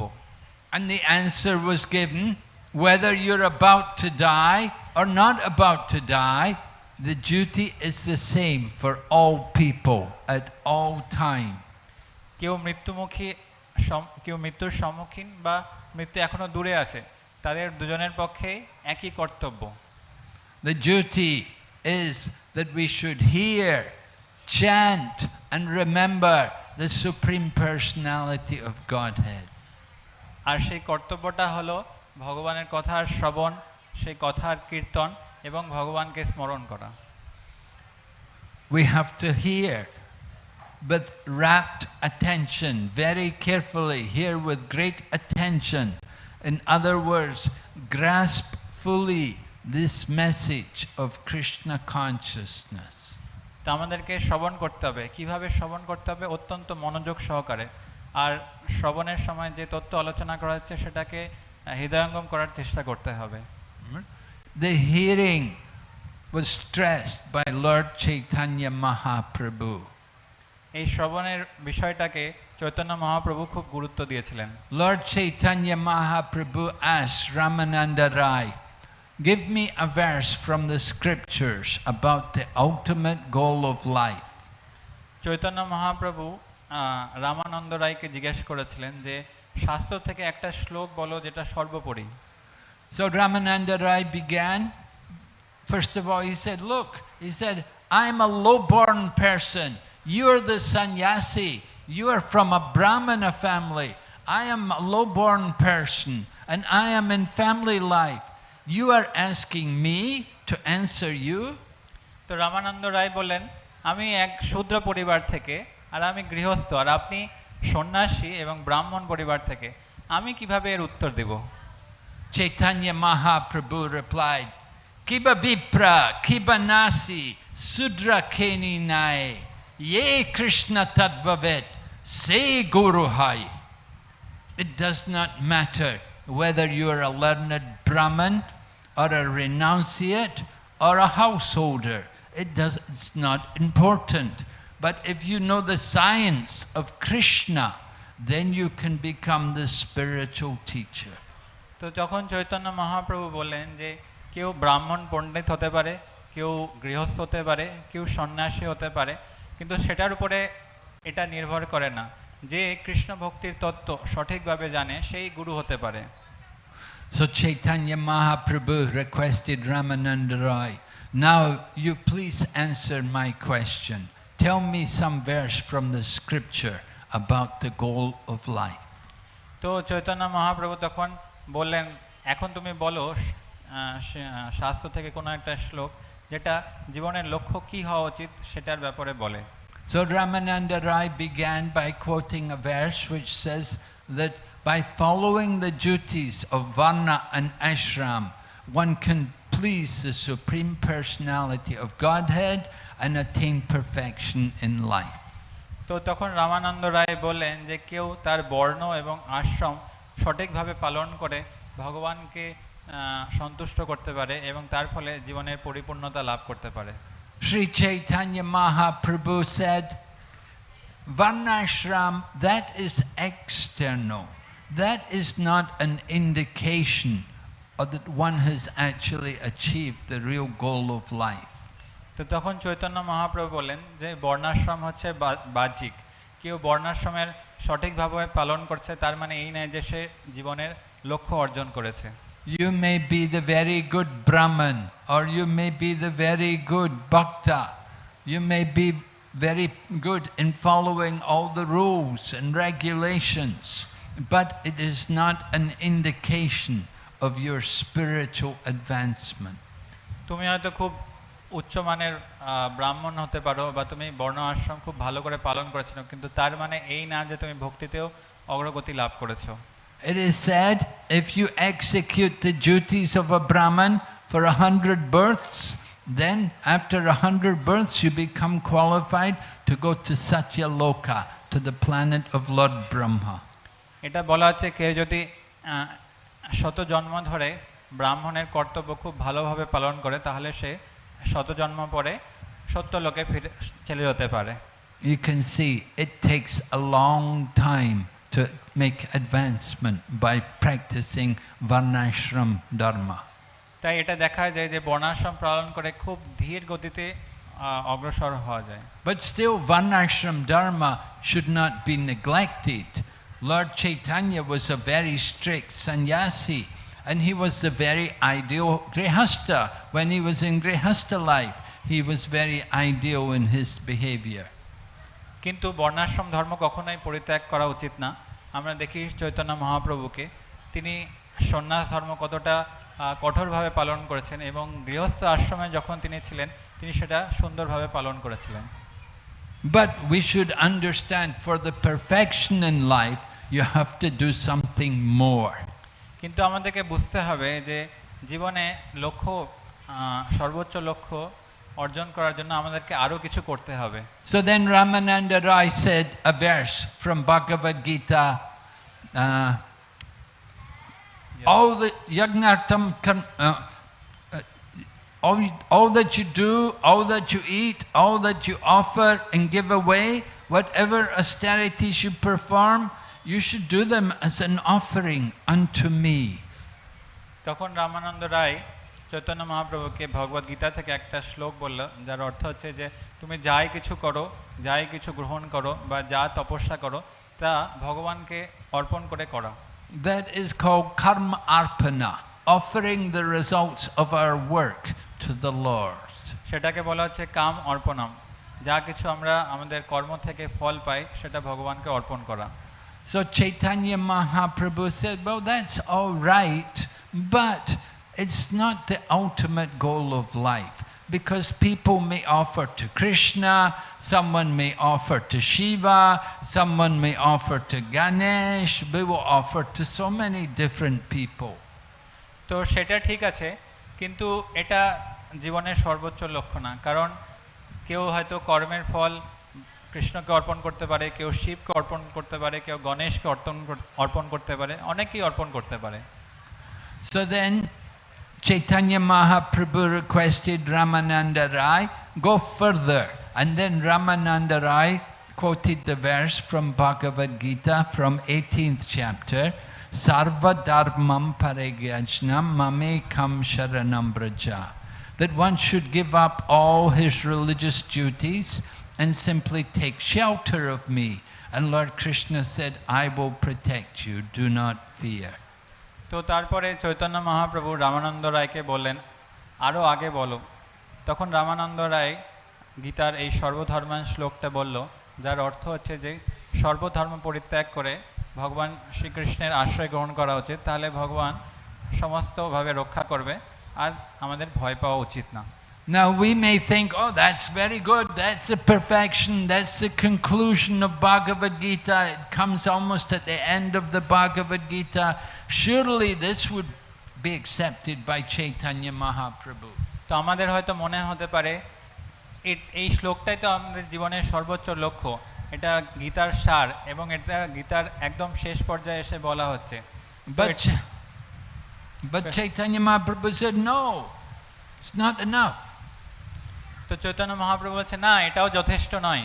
He said, people may surrender to Krishna for so many reasons.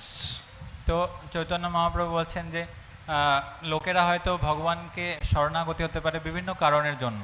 Srila Prabhupada was in Hong Kong and one man came to him, one Indian man came, he said to him, Swamiji, I want to become a sannyasi. তো শিলা প্রভুপাদ একবার হংকংয়ে ছিলেন, তখন সেখানে একজন ব্যক্তি শিলা প্রভুপাদের কাছে এসে বললেন যে আমি সন্ন্যাসী হতে চাই।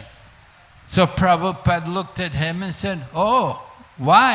What's your reason? Why you want to be sannyas? তো শিলা প্রভুপাদ তাকে জিজ্ঞেস করলেন, ও তুমি সন্ন্যাসী হতে চাও, কিন্তু এর কারণটা কি, তুমি কেন সন্ন্যাসী হতে চাও? The man said, oh, I have a wife and 4 children at home, it's terrible. আমার বাড়িতে আমার স্ত্রী আছে এবং আমার 4টি পুত্র আছে, কিন্তু সেটা একটা দুর্ভাগ্যজনক অবস্থা। So Prabhupada, of course, understood the man's motivation was very materialistic. It was not actually so genuine in desiring to surrender to Krishna. তখন প্রভুপাদ বুঝতে পারলেন যে তার সন্ন্যাস নেওয়ার পেছনে কারণ হচ্ছে জড়জাগতিক, আর সে ততটা আন্তরিক নয়। But sometime later, Srila Prabhupada was in Vrindavan, and at that time, a person who became Gaur Govinda Swami, he came to Prabhupada. He was not a sannyasi at the time. He came to Prabhupada, and he met Prabhupada, and he told Prabhupada also he wanted to take sannyas. আর পরবর্তীতে শিলা প্রভুপাদ যখন বৃন্দাবনে ছিলেন, তখন এক ব্যক্তি শিলা প্রভুপাদের কাছে এসে সাক্ষাৎ করেন, যার পরবর্তীতে নাম হয় গৌর গোবিন্দ স্বামী। তিনিও প্রভুপাদের কাছে সন্ন্যাস গ্রহণ করতে চেয়েছিলেন।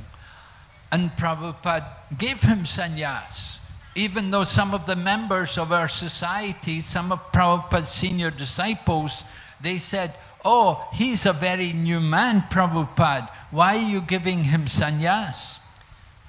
কিন্তু প্রভুপাদের তাকে সন্ন্যাস দেওয়ার এটা দেখে যারা এই প্রভুপাদের অন্যান্য শিষ্যরা ছিলেন, তখন তারা প্রভুপাদকে বলতে লাগলো যে এ তো একদম নতুন, একে আপনি সন্ন্যাস দিচ্ছেন কেন? But Prabhupada said, he's not a new man, he's a devotee all his life. তো প্রভুপাদ তখন বললেন, না না, এ নতুন না, এ তো পুরো জীবন ধরে ভক্তি করে আসছে। He was from Orissa. He was born over there in Bhubaneswar, and the whole life he was devoted to Lord Jagannath. He was a very learned person. He'd been working as a school teacher, and he'd given up the school teaching profession, and he wanted to take sannyas. তো তখন শিলা প্রভুপাদ তার ব্যাপারে বললেন যে সে ওড়িশা থেকে আছে, তার ভুবনেশ্বরে জন্মগ্রহণ করেছে, আর পুরো জীবন সে ভক্তি করে এসছে। আর সে আগে একজন স্কুল টিচার ছিল, আর এখন সে সেই কর্ম ত্যাগ করে সন্ন্যাস গ্রহণ করতে চায়। And Srila Prabhupada gave him that sannyas and encouraged him to preach. And শিলা প্রভুপাদ তাকে সন্ন্যাস প্রদান করলেন এবং তাকে প্রচার করতে বললেন। So you see, different for different people. What was good for one person, it wasn't good for another person. তো এর মাধ্যমে আমরা দেখতে পারি যেটা এক ব্যক্তির পক্ষে সুফল বা শুভ হবে, সেটা অন্য ব্যক্তির পক্ষে নাও হতে পারে। Somebody was qualified, other person was not so qualified. একজন যোগ্য ছিল, আরেকজন অযোগ্য ছিল। So Sukadeva Goswami, he was asked by Maharaj Parikshit, what is the duty of one who is about to die? তো শুকদেব গোস্বামীকে পরীক্ষিত মহারাজ প্রশ্ন করেছিলেন যে মৃত্যুমুখী ব্যক্তির কি কর্তব্য। And this Sukadeva Goswami, when he heard this question, he said, oh, this question is very nice. This is a good topic to discuss. আর শুকদেব গোস্বামী এর উত্তরে বলেছিলেন, এটা অত্যন্ত গুরুত্বপূর্ণ প্রশ্ন আর সুন্দর প্রশ্ন, এর ব্যাপারে আমি আলোচনা করব। Right? There are two kinds of topics. There's the Gramya Katha and the Krishna Katha. তো দুই ধরনের বিষয় আছে, একটা হচ্ছে গ্রাম্য কথা, একটা হচ্ছে কৃষ্ণ কথা। Right? We know what is Gramya Katha, the village talk. আপনারা জানেন গ্রাম্য কথা কি, বা গ্রামে যা আলোচনা হয়? When you go to the market, you meet the other people there in the market. Oh, how are you today? Oh, yes. Oh, what's the news? And oh, they talk. So, did you hear about this? Did you know that? Oh, there's so many topics to discuss.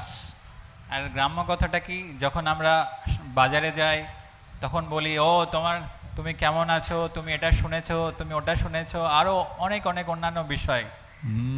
So this is the business of ordinary people, materialistic minded people.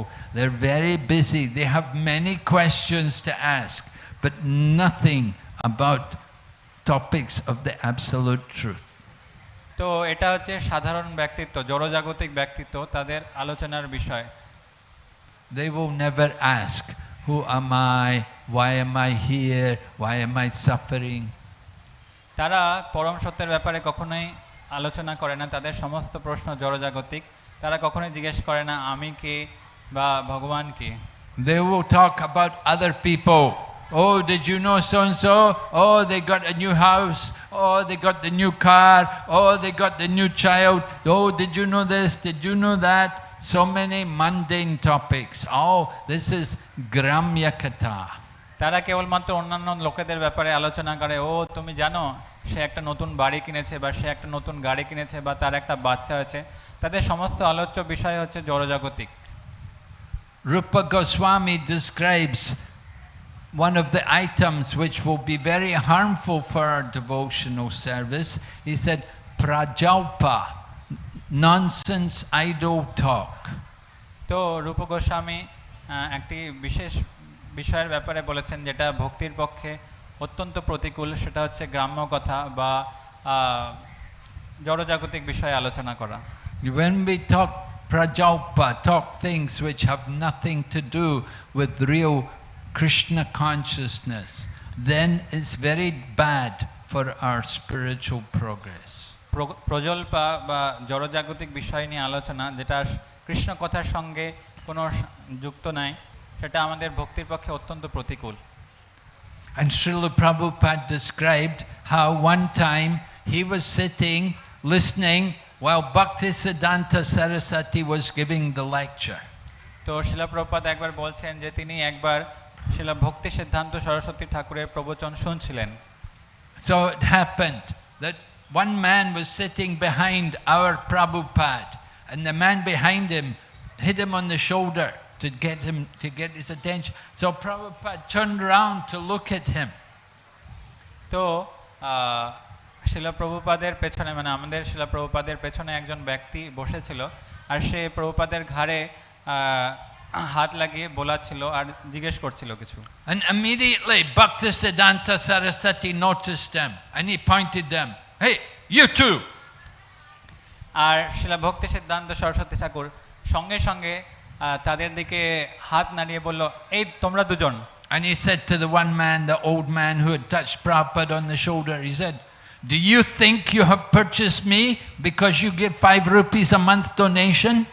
তো তখন ভক্তি সিদ্ধান্ত সরস্বতী ঠাকুর খুব রেগে গিয়ে বললেন সেই বৃদ্ধ ব্যক্তিকে যে শিলা প্রভুপাদের ঘাড়ে হাত দিয়েছিল, তুমি কি ভাবছো তুমি কি আমাকে কিনে ফেলেছো তোমার এই 5 টাকার ডোনেশন দিয়ে? And then he said to Prabhupada, or Bhaktivedanta Swami, he said, do you want to come up here and talk? আর তখন শিলা প্রভুপাদকে ভক্তি সিদ্ধান্ত সরস্বতী ঠাকুর বললেন, তুমি কি আমার জায়গায় এসে প্রবচন দিতে চাও? Prabhupada said it was a moment of greatest mercy. I could have died on the spot. তো শিলা প্রভুপাদ এটার বিষয়ে বর্ণনা করে বলেন, এটা ছিল আমার উপরে এক বিশেষ কৃপা, আমি হয়তো সেখানেই প্রাণ ত্যাগ করতাম। The mercy of the spiritual master. গুরুর কৃপা। By the mercy of the spiritual master, we get the mercy of Krishna. গুরুর কৃপার ফলে আমরা কৃষ্ণের কৃপা প্রাপ্ত হতে পারি। So sometimes the mercy of the spiritual master comes to us in these harsh ways. It seems like a thunderbolt. তো কোন কোন সময় গুরুর কৃপা আসে যেটা একদম বজ্রপাতের মতো মনে হয়। That the spiritual master, sometimes he'll be hard as a thunderbolt and other times soft as a rose. তো গুরুদেব কখনো কখনো বজ্রপাতের মতো কঠোর হতে পারেন বা কখনো কখনো গোলাপের মতো সরল হতে পারেন। It is all mercy, but it is coming in different ways. এগুলি সবই তার কৃপা কিন্তু বিভিন্ন রূপে আসছে। So Sukadeva Goswami is speaking to Maharaj Parikshit, and he wants to remind Maharaj Parikshit about the goal, about his real business in coming to him for instruction. তো সুখদেব গোস্বামী পরীক্ষিত মহারাজকে এই সমস্ত শোনাচ্ছেন আর তিনি নির্দেশ দিচ্ছেন যে জীবনের সর্বোচ্চ লক্ষ্য কি হওয়া উচিত। Maharaj Parikshit was already a great soul. He was already very advanced and elevated. His whole life was like that, devotion to the Lord. But he wanted to prepare even more before the end of life. মহারাজ পরীক্ষিত আগে থেকে একজন মহান ব্যক্তিত্ব ছিলেন, তিনি পুরো জীবন ভক্তির অনুসরণ করেছিলেন, কিন্তু এই মুহূর্তে এই শেষ মুহূর্তে তিনি আরো ভগবত ভক্তিতে অগ্রসর হতে চেয়েছিলেন। And Lord Krishna was so kind that he sent Sukadeva Goswami there to personally instruct him. আর ভগবান কৃষ্ণ এতই দয়াবান যে তিনি সুখদেব গোস্বামীকে তাকে নির্দেশ দেওয়ার জন্য পাঠিয়েছিলেন। And Sukadeva Goswami is telling Maharaj Parikshit, people are very busy in questions and answers, but your question is glorious because it's in relation to Krishna. তো সুখদেব গোস্বামী পরীক্ষিত মহারাজকে বলছেন যে জড়জাগতিক লোকেরা কত ধরনেরই প্রশ্ন উত্তর করেন, কিন্তু তোমার প্রশ্ন খুবই মূল্যবান কারণ তোমার এটা কৃষ্ণের কথার আলোচনা করে। Sukadeva Goswami distinguishes two types of householders. There are the grihastas and the grihamedis. তো সুখদেব গোস্বামী দু ধরনের গৃহস্থ ব্যক্তিত্বের কথা বলেছেন, একজন হচ্ছেন গৃহস্থ আর একজন হচ্ছেন গৃহমেধি। Right? The grihasta is a spiritual ashram. Husband and wife live together for spiritual advancement. গৃহস্থ আশ্রম হচ্ছে এক আধ্যাত্মিক আশ্রম যেখানে পুরুষ এবং স্ত্রী একসাথে থাকে আধ্যাত্মিক প্রগতির জন্য। And they have children and they raise their children to be devotees of the Lord. এবং তাদের পুত্রদের বা পুত্রীদের তারা কৃষ্ণ ভাবনামৃতে বড় করে। They use their home for spiritual practice. তারা তাদের বাড়িকে ভগবত ভক্তির জন্য ব্যবহার করে। From time to time they will invite people to their home to come to take prasadam and to chant the glories of the Lord. সময় সময় তারা বিভিন্ন অতিথিদেরকে তাদের গৃহে আমন্ত্রণ করে প্রসাদ পাওয়ানোর জন্য এবং ভগবত ভক্তি সম্পর্কে আলোচনার জন্য। That is ideal family life. That is the grihastha ashram. এটাই হচ্ছে আদর্শ গৃহস্থ জীবন বা But গৃহস্থ আশ্রম। on the other hand, there are the grihamedi householders, those people whose business is simply envy of others. অন্যদিকে গৃহমেধি যারা আছেন তাদের একমাত্র উদ্দেশ্য হচ্ছে অন্যের প্রতি ঈর্ষা করা। The grihamedi is also busy working to get money. গৃহমেধিরাও ব্যস্ত আছেন কিভাবে আমরা বেশি পরিমাণে আয় করতে পারি। People working very hard, they want money, they never have enough, they always want more. তারা খুব পরিশ্রম করে অনেক বেশি উপার্জন করার জন্য, আর তারা যতই উপার্জন করে সেটাতে কখনোই সন্তুষ্ট হয় না। For some people, one job is not enough. They have a job in the day, they have another job at night, and another job on the weekend. তাদের জন্য একটা চাকরি যথেষ্ট নয়, তাদের জন্য দিনের বেলা একটা চাকরি, রাতের বেলা একটা চাকরি, আবার সপ্তাহের শেষে আরেকটা চাকরি। Why they working? Just simply to get money, to get more money. তারা কেন এত পরিশ্রম করছে? কেবলমাত্র অর্থ উপার্জনের জন্য, শুধু অর্থ উপার্জনের জন্য। And what are they going to do with the money? They simply use it for the sense gratification for them and their family members. আর তারা কেন এত অর্থ উপার্জন করছে? শুধুমাত্র ইন্দ্রিয় তৃপ্তির জন্য, তার নিজের ইন্দ্রিয় তৃপ্তির জন্য এবং তার পরিবারের লোকেদের ইন্দ্রিয় তৃপ্তির জন্য। They're busy to decorate their home and to decorate their bodies. তারা ব্যস্ত তাদের ঘরকে সাজানোর জন্য আর নিজেকে সাজানোর জন্য। And they never think about any higher purpose in life. কিন্তু তারা কখনোই জীবনে বৃহত্তর উদ্দেশ্যের ব্যাপারে ভাবে না। Their business is simply to be envious of others.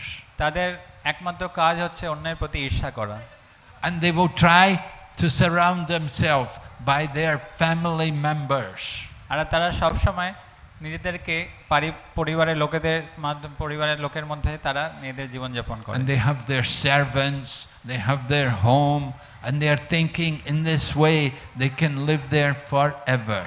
তাদের সেবক আছে, তাদের বড় বাড়ি আছে এবং তারা ভাবে এইভাবে হয়তো পুরো জীবন চলবে।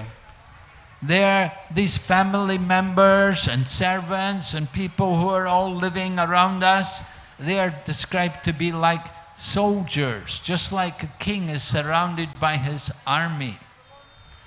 এই পরিবারের সদস্য, বাচ্চা কাচ্চা, পুত্র, এদেরকে সৈন্যের সঙ্গে তুলনা করেছে। যেমন একজন রাজার অনেক সৈন্য থাকে আর সৈন্যরা রাজার সাথে থাকে, সেরকম। In the same way, materialistic minded people are surrounded by their family and relatives, and they're thinking they will protect them in any kind of event. They will be safe. সেই রকম জড়জাগতিক মানসিকতার লোকেরা তাদের পরিবারের লোকেদের মাঝখানে থাকে আর ভাবে যে এই পরিবারের লোকেরাই আমাকে হয়তো রক্ষা করবে। But cruel death comes anyway. কিন্তু নিষ্ঠুর মৃত্যু এসেই যায়। Sukadeva Goswami is encouraging Maharaj Parikshit. He wants him to be fully detached from everything of this world. তাই সুখদেব গোস্বামী পরীক্ষিত মহারাজকে নির্দেশ দিচ্ছেন যে এই জগতের সমস্ত কিছু থেকে আমাদের আসক্তি ত্যাগ করার জন্য। And he tells him that Maharaj Parikshit may be worried that he hasn't got much time. He's only got 7 days to prepare. But Sukadeva Goswami tells him about Khatvanga, that Khatvanga Maharaj had only 1 moment, but he could get perfection. তো পরীক্ষিত মহারাজ বলছেন যে কেবলমাত্র তার কাছে 7 দিনই আছেন এই মৃত্যুর প্রস্তুতি নেওয়ার জন্য। তখন সুখদেব গোস্বামী তাকে বলেছিলেন খাটবাঙ্গ মহারাজের ব্যাপারে, যার কেবলমাত্র 1 মুহূর্ত ছিল এবং সেই 1 মুহূর্তে সে জীবনের সর্বোচ্চ লক্ষ্য অর্জন করেছিল। So Sukadeva Goswami encourages Maharaj Parikshit that just simply become fully absorbed in this hearing and chanting. তো তো সুখদেব গোস্বামী পরীক্ষিত মহারাজকে বলেছিলেন, তুমি শুধুমাত্র এই শ্রবণ কীর্তনে পুরোপুরি নিজেকে সম্মোহিত করো। It is said there are two types of death which are glorious. এটা বলা হচ্ছে যে দুই প্রকারের মৃত্যু খুবই মূল্যবান বা খুবই যেটাকে সম্মান প্রদান করা হয়। One death which is glorious is if a person dies in full trance, absorbed in samadhi. এক ধরনের মৃত্যু যেটা সম্মানজনক সেটা হচ্ছে যারা সমাধি প্রাপ্ত হয়ে মৃত্যুবরণ করে। And the second way which is glorious is to die on a battlefield, just like the Kshatriyas, kings fighting. আরেকটা মৃত্যু যেটা সম্মানজনক সেটা হচ্ছে যেমন যোদ্ধারা যুদ্ধক্ষেত্রে মৃত্যুবরণ করেন। So Srila Prabhupada liked that idea. He was saying, yes, I want that benediction. I want to die on the battlefield. তো শ্রীল প্রভুপাদ এই ব্যাপারে বলেছিলেন যে আমিও যুদ্ধক্ষেত্রে মৃত্যুবরণ করতে চাই। For Srila Prabhupada, the battlefield was on the field of preaching Krishna consciousness everywhere. আর শ্রীল প্রভুপাদের জন্য যুদ্ধক্ষেত্র ছিল কৃষ্ণ ভাবনামৃত প্রচার। No, Prabhupada died on the battlefield preaching, and he was also in samadhi, fully entranced on Lord Krishna. তো শ্রীল প্রভুপাদ প্রচার করতে করতে মৃত্যুবরণ করেছিলেন এবং তিনিও কৃষ্ণের প্রতি পূর্ণ সমাধি প্রাপ্ত ছিলেন। Human life is very special, very fortunate. It's a blessing. It's a chance to do wonderful service for Lord Krishna. তো মনুষ্য জীবন অত্যন্ত গুরুত্বপূর্ণ, অত্যন্ত মূল্যবান, আর এরই মাধ্যমে আমরা ভগবান শ্রীকৃষ্ণের সেবা করতে পারি। The other forms of life, the other species of life, it's very difficult for them to do service for Krishna. অন্যান্য জনিতে ভগবান শ্রীকৃষ্ণের সেবা করা খুব কঠিন। But in the human form of life, it's very easy for us. কিন্তু মনুষ্য জন্মে ভগবানের সেবা করা অত্যন্ত খুব সহজ। We just have to take advantage, to utilize every moment, try to make the best of this human life. A little advancement made saves us from the greatest danger. তাই আমাদেরকে এই সুযোগের সদ্ব্যবহার করতে হবে, আর এটা যদি আমরা অত্যন্ত কিছু অল্প করি তার ফলে আমরা অনেক বড় ক্ষতি থেকে রক্ষা পাবো। Right? The danger is now we have the human life, next life we may not. Next life we may degrade into the lower species and become a tree or become a bird or become an animal. তো সবথেকে বড় ভয়টা কি, যে আমাদের এখন মনুষ্য জীবন আছে কিন্তু এর পরবর্তীতে হয়তো আমরা মনুষ্য জীবন নাও পেতে পারি, পশু শরীর, পাখি শরীর বা অন্যান্য নিম্ন জনির শরীরে আমরা পেতে পারি। But just by doing a little devotional service in this life, it will save us from that danger. It will give us the opportunity at least again to come back into the human form of life. কিন্তু কেউ যদি অল্প সময় ধরে যদি ভক্তির পন্থার পালন করে থাকে তাহলে অবশ্যই সে মনুষ্য জন্ম প্রাপ্ত হবে, যার ফলে সে ভক্তি পরবর্তীতে চালিয়ে যেতে পারবে। In Bhagavad Gita, Lord Krishna describes about the fate of the unsuccessful yogi.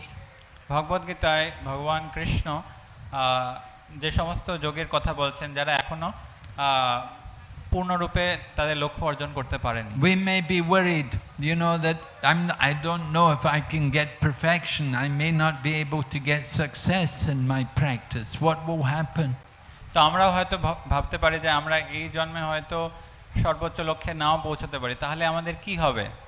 So Lord Krishna explains, if you have made a little advancement in this life, then next life you will go to the higher planets and you will enjoy great sense gratification. And when you have satisfied your senses there, then you will come back to this earth planet and you will take birth in a prestigious, wealthy family where again you will have the opportunity to cultivate devotional service. তো এটা বলা হচ্ছে কেউ যদি অল্প ভক্তিও করে থাকে তাহলে সে পরবর্তীতে উচ্চতর লোকে যেতে পারবে, সেখানে অনেক ইন্দ্রিয় তৃপ্তি গ্রহণ করতে পারবে, আর যখন এই ইন্দ্রিয় তৃপ্তির বাসনা পূর্ণ হয়ে যাবে তখন সে এই মর্তলোকে আবার ফিরে আসবে এবং খুবই উচ্চ বণিক ঘরে জন্ম পাবে। And if you practice for a long time, then you'll take birth in a family of devotees. আর কেউ যদি অনেক দীর্ঘ সময় ধরে ভক্তি পালন করে থাকে তাহলে সে ভক্তের ঘরে, ভক্তের গৃহে জন্মগ্রহণ করবে। Such a birth is very rare in this world. আর সেটা অত্যন্ত অল্প ব্যক্তির ক্ষেত্রেই হয়। So those of you who are in household life and you have children, you should understand your children to be very fortunate souls who must have been somewhat advanced in yoga in their previous life. আর যারা গৃহস্থ আশ্রমে আছেন তাদেরকে বুঝতে হবে যে তাদের পুত্র বা পুত্রীরা তারা অত্যন্ত মহান যোগী যারা আগে ভক্তি পালন করেছে। Now they've taken birth in your family. You should think this will be their last birth. তারা এখন আপনাদের গৃহে জন্মগ্রহণ করেছে, আর আমাদের ভাবা উচিত যে এটাই তাদের শেষ জীবন হওয়া উচিত। After giving up this body, they will never take birth again. এই শরীর ত্যাগ করার পরে তারা আর অন্য কোনো শরীর গ্রহণ করবে না। So that is real parent, the mother and father, one whose child will go back to Godhead. এটাই হচ্ছে প্রকৃত পিতামাতা যারা এই মানসিকতা রাখে যে তাদের পুত্র এটাই শেষ জীবন হবে। If your child becomes a pure devotee, then certainly it will be for your benefit also. You can also be delivered. আর যদি আপনাদের পুত্ররা শুদ্ধ ভক্ত হয়ে যায় তাহলে সেটা পিতামাতার পক্ষেও অত্যন্ত মূল্যবান, কারণ তারাও ভগবানের ধামে ফিরে যেতে পারবে। Just like Prahlad Maharaj, he was worried about his father, that, oh, my father was such a demon, I'm worried, will he go to hell? But Lord Nrsingadev said, no, he won't go to hell, because you're a great devotee. So all of your forefathers and all of your future descendants, they're all liberated. যেমন প্রহ্লাদ মহারাজের উদাহরণ দেওয়া হচ্ছে যে প্রহ্লাদ মহারাজ ভাবছিল যে আমার পিতা হিরণ্যকশিপু, তো সে তো একটা বড় দৈত্য, তার মৃত্যু হলে তাকে তো নরকে যেতে হবে। কিন্তু ভগবান নৃসিংহদেব বলছে না না না, যেহেতু তুমি এক শুদ্ধ ভক্ত তাই তোমার পিতা সদ্গতি প্রাপ্ত হবে, এবং শুধু তোমার পিতাই না, তোমার পূর্বপুরুষেরা এবং তোমার ভবিষ্যৎ প্রজন্ম সদ্গতি প্রাপ্ত হবে। So we hope you will also become successful in your human life and also go back to Godhead. তো আমরা আশা করছি আপনারাও এই মনুষ্য জন্মে সাফল্যতা অর্জন করবেন এবং ভগবানের ধামে ফিরে যাবেন। Srila Prabhupada ki jai. Are there any questions? কারো Yes. কোনো প্রশ্ন থাকলে We got a মহারাজকে প্রশ্ন microphone. করতে A পারেন। man has a question. Yes. Where's the microphone?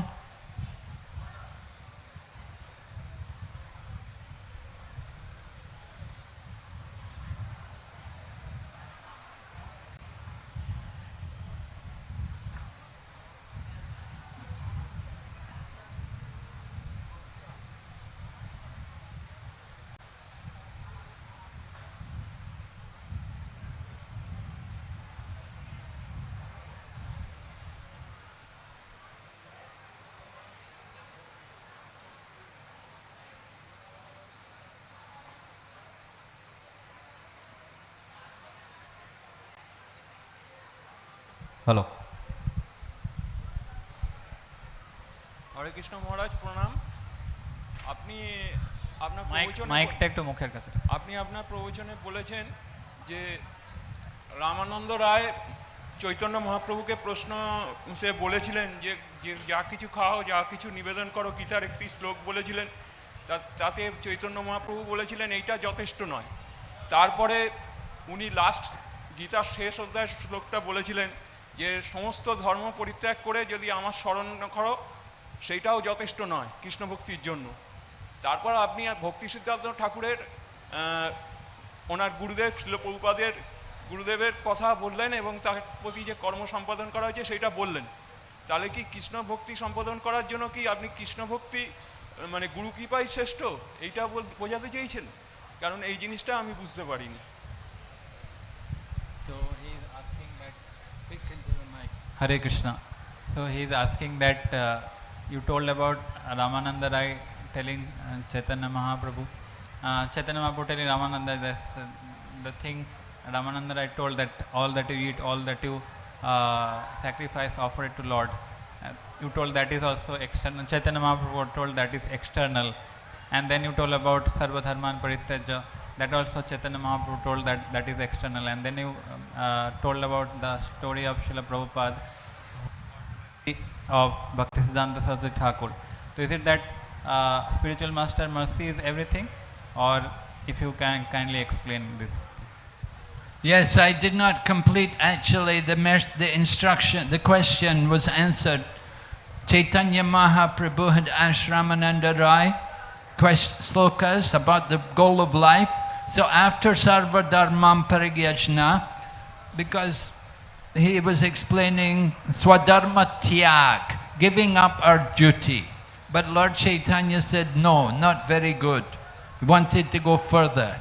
So then after that, then Ramananda Rai quoted from Bhagavad Gita, Brahma Buddha Prasanatma Nasochati Nakanchati. That is the verse in Bhagavad Gita which describes Jnana Mishra Bhakti, devotion mixed with Gyan. So Lord Chaitanya was not very satisfied with that either.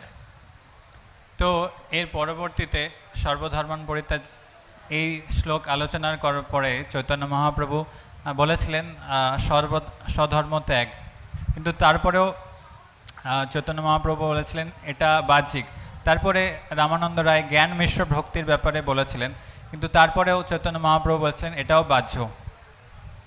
So then then Ramananda Rai gave another verse which was very pleasing to Lord Chaitanya, and that was a verse from Srimad Bhagavatam which describes that one should remain in whatever position one is in, and in the association of pure devotees one should hear and chant the glories of Lord Krishna. এবং এর পরবর্তীতে রামানন্দ রায় শ্রীমদ্ ভাগবতমের একটা শ্লোক বলেছিলেন যেটা চৈতন্য মহাপ্রভুকে খুব প্রসন্ন করেছিল। তো এই শ্লোকের অর্থ হচ্ছে যে যে কোনো আশ্রমে ব্যক্তি থাকুক না কেন, সেই আশ্রমে স্থিত হয়ে যদি ভগবান শ্রীকৃষ্ণের নাম এবং কথা কীর্তন এবং শ্রবণ করে, তাহলে সে সর্বোচ্চ জীবনের সর্বোচ্চ লক্ষ্য অর্জন করবে। By hearing about Krishna in the association of devotees, you can conquer Krishna. Although Krishna is unconquerable, he becomes conquered by those devotees who will hear about him. তো ভক্ত সঙ্গে, শুদ্ধ ভক্তের সঙ্গে কৃষ্ণ কথা শ্রবণের ফলে কি হয় যে ভগবান কৃষ্ণ যে অজেয়, যাকে জয় করা সম্ভব নয়, সেই অজেয় ভগবান কৃষ্ণকে যে ব্যক্তি ভগবানের কথা শ্রবণ করে সে ভগবানকেও জয় করতে পারে। So Lord Chaitanya heard this, he thought, yes, this is right, this is the point, and then go on from there. And then Ramananda Rai went on and they discussed more and more higher levels of devotion. তো তখন চৈতন্য মহাপ্রভু অত্যন্ত প্রসন্ন হয়ে বলল, হ্যাঁ এটাই হচ্ছে সত্য। তারপরে চৈতন্য মহাপ্রভু এই শ্লোক শুনে খুব খুশি হয়ে আরও ভক্তির আরও উন্নততর অঙ্গের ব্যাপারে রামানন্দ রায়কে জিজ্ঞেস করলেন। It's not necessary to change your position, to change your ashram or to change your varna. You don't have to do that. Stay in whatever position you're in and just hear about Krishna in the association of devotees. তো আমাদের বর্ণ বা আশ্রমের পরিবর্তন করার কোনো দরকার নাই। আমরা যে আশ্রমে আছি না কেন, যে বর্ণে আছি না কেন, যদি আমরা সেখানে স্থিত হয়ে ভগবান শ্রীকৃষ্ণের কথা ভক্তদের সঙ্গে শ্রবণ করি, তাহলে আমরা জীবনের সর্বোচ্চ লক্ষ্য অর্জন করব। This is the perfection of life. এটাই হচ্ছে জীবনের পূর্ণতা। And this is what Chaitanya Mahaprabhu wanted. আর এটাই চৈতন্য মহাপ্রভু চেয়েছিলেন। Okay. Hare Krishna. Thank you. Any other question? Yes, Prabhu, come answer. Get the phone.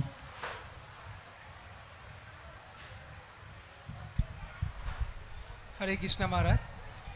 Maharaj, we know that multiple generations of a pure devotee are also liberated.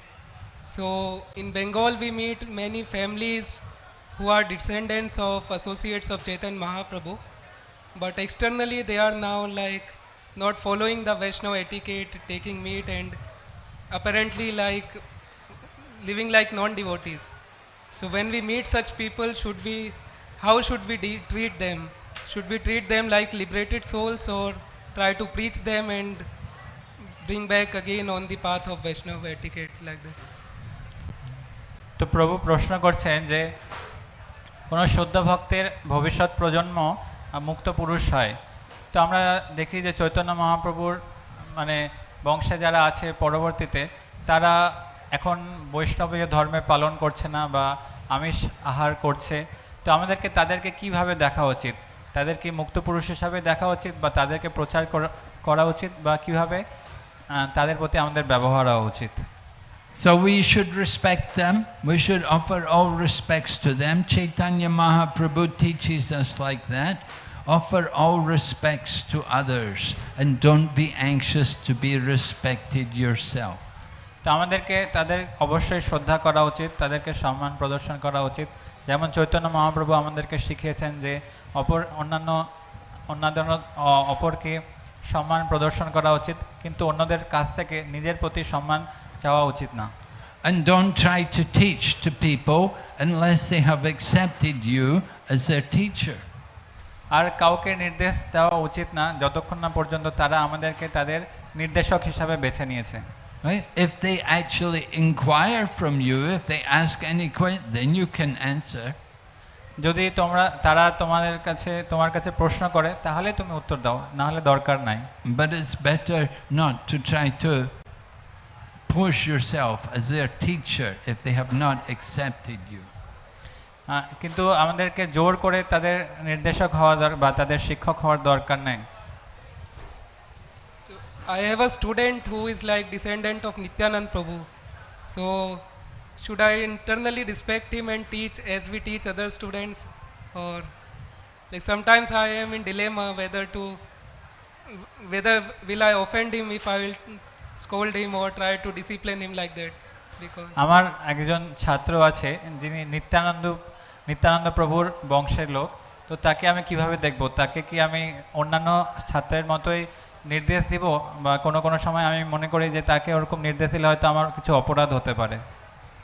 Better to be humble, just to offer respects to them. Don't try to argue and defeat them. আমাদেরকে নম্র হওয়া উচিত, এমন নয় যে আমরা তাকে তর্ক করে পরাস্ত করব। In the Kali Yuga, people don't admit defeat so easily. কলিযুগে লোকেরা তাদের ভুল ঠিকভাবে ধরে না। And you're coming and you argue with them and challenge them. It won't create a good mood. কিন্তু তাদের সঙ্গে তর্ক করা বা তাদেরকে তর্কে পরাস্ত করা, সেটা তাদের পক্ষে ভালো হবে না। At the same time, you don't need to associate too closely. এবং তার সাথে সাথে আমাদের তাদের সঙ্গে অত্যন্ত ঘনিষ্ঠভাবে সঙ্গ করা উচিত না। But be respectful. আমাদের সম্মান প্রদর্শন করা উচিত। We want to make friends. It's easy to make enemies. We want to make friends. আমরা বন্ধু বানাতে চাই, কিন্তু শত্রু বানানো খুবই সহজ। So if you make enemies of people, it's not good. আমাদেরকে লোকেদেরকে নিয়ে শত্রু বানানো উচিত নয়। Understand? yes, ma'am. Thank you, ma'am. Hare Krishna. Okay, we'll stop here. Thank you very much. Srila Prabhupada ki jai. Jai. Gaur Bhakta Vrinda ki Joy. Hari Bol. পরম পূজ্য ভক্তি বিঘ্ন বিনাশক নৃসিংহ মহারাজ কি।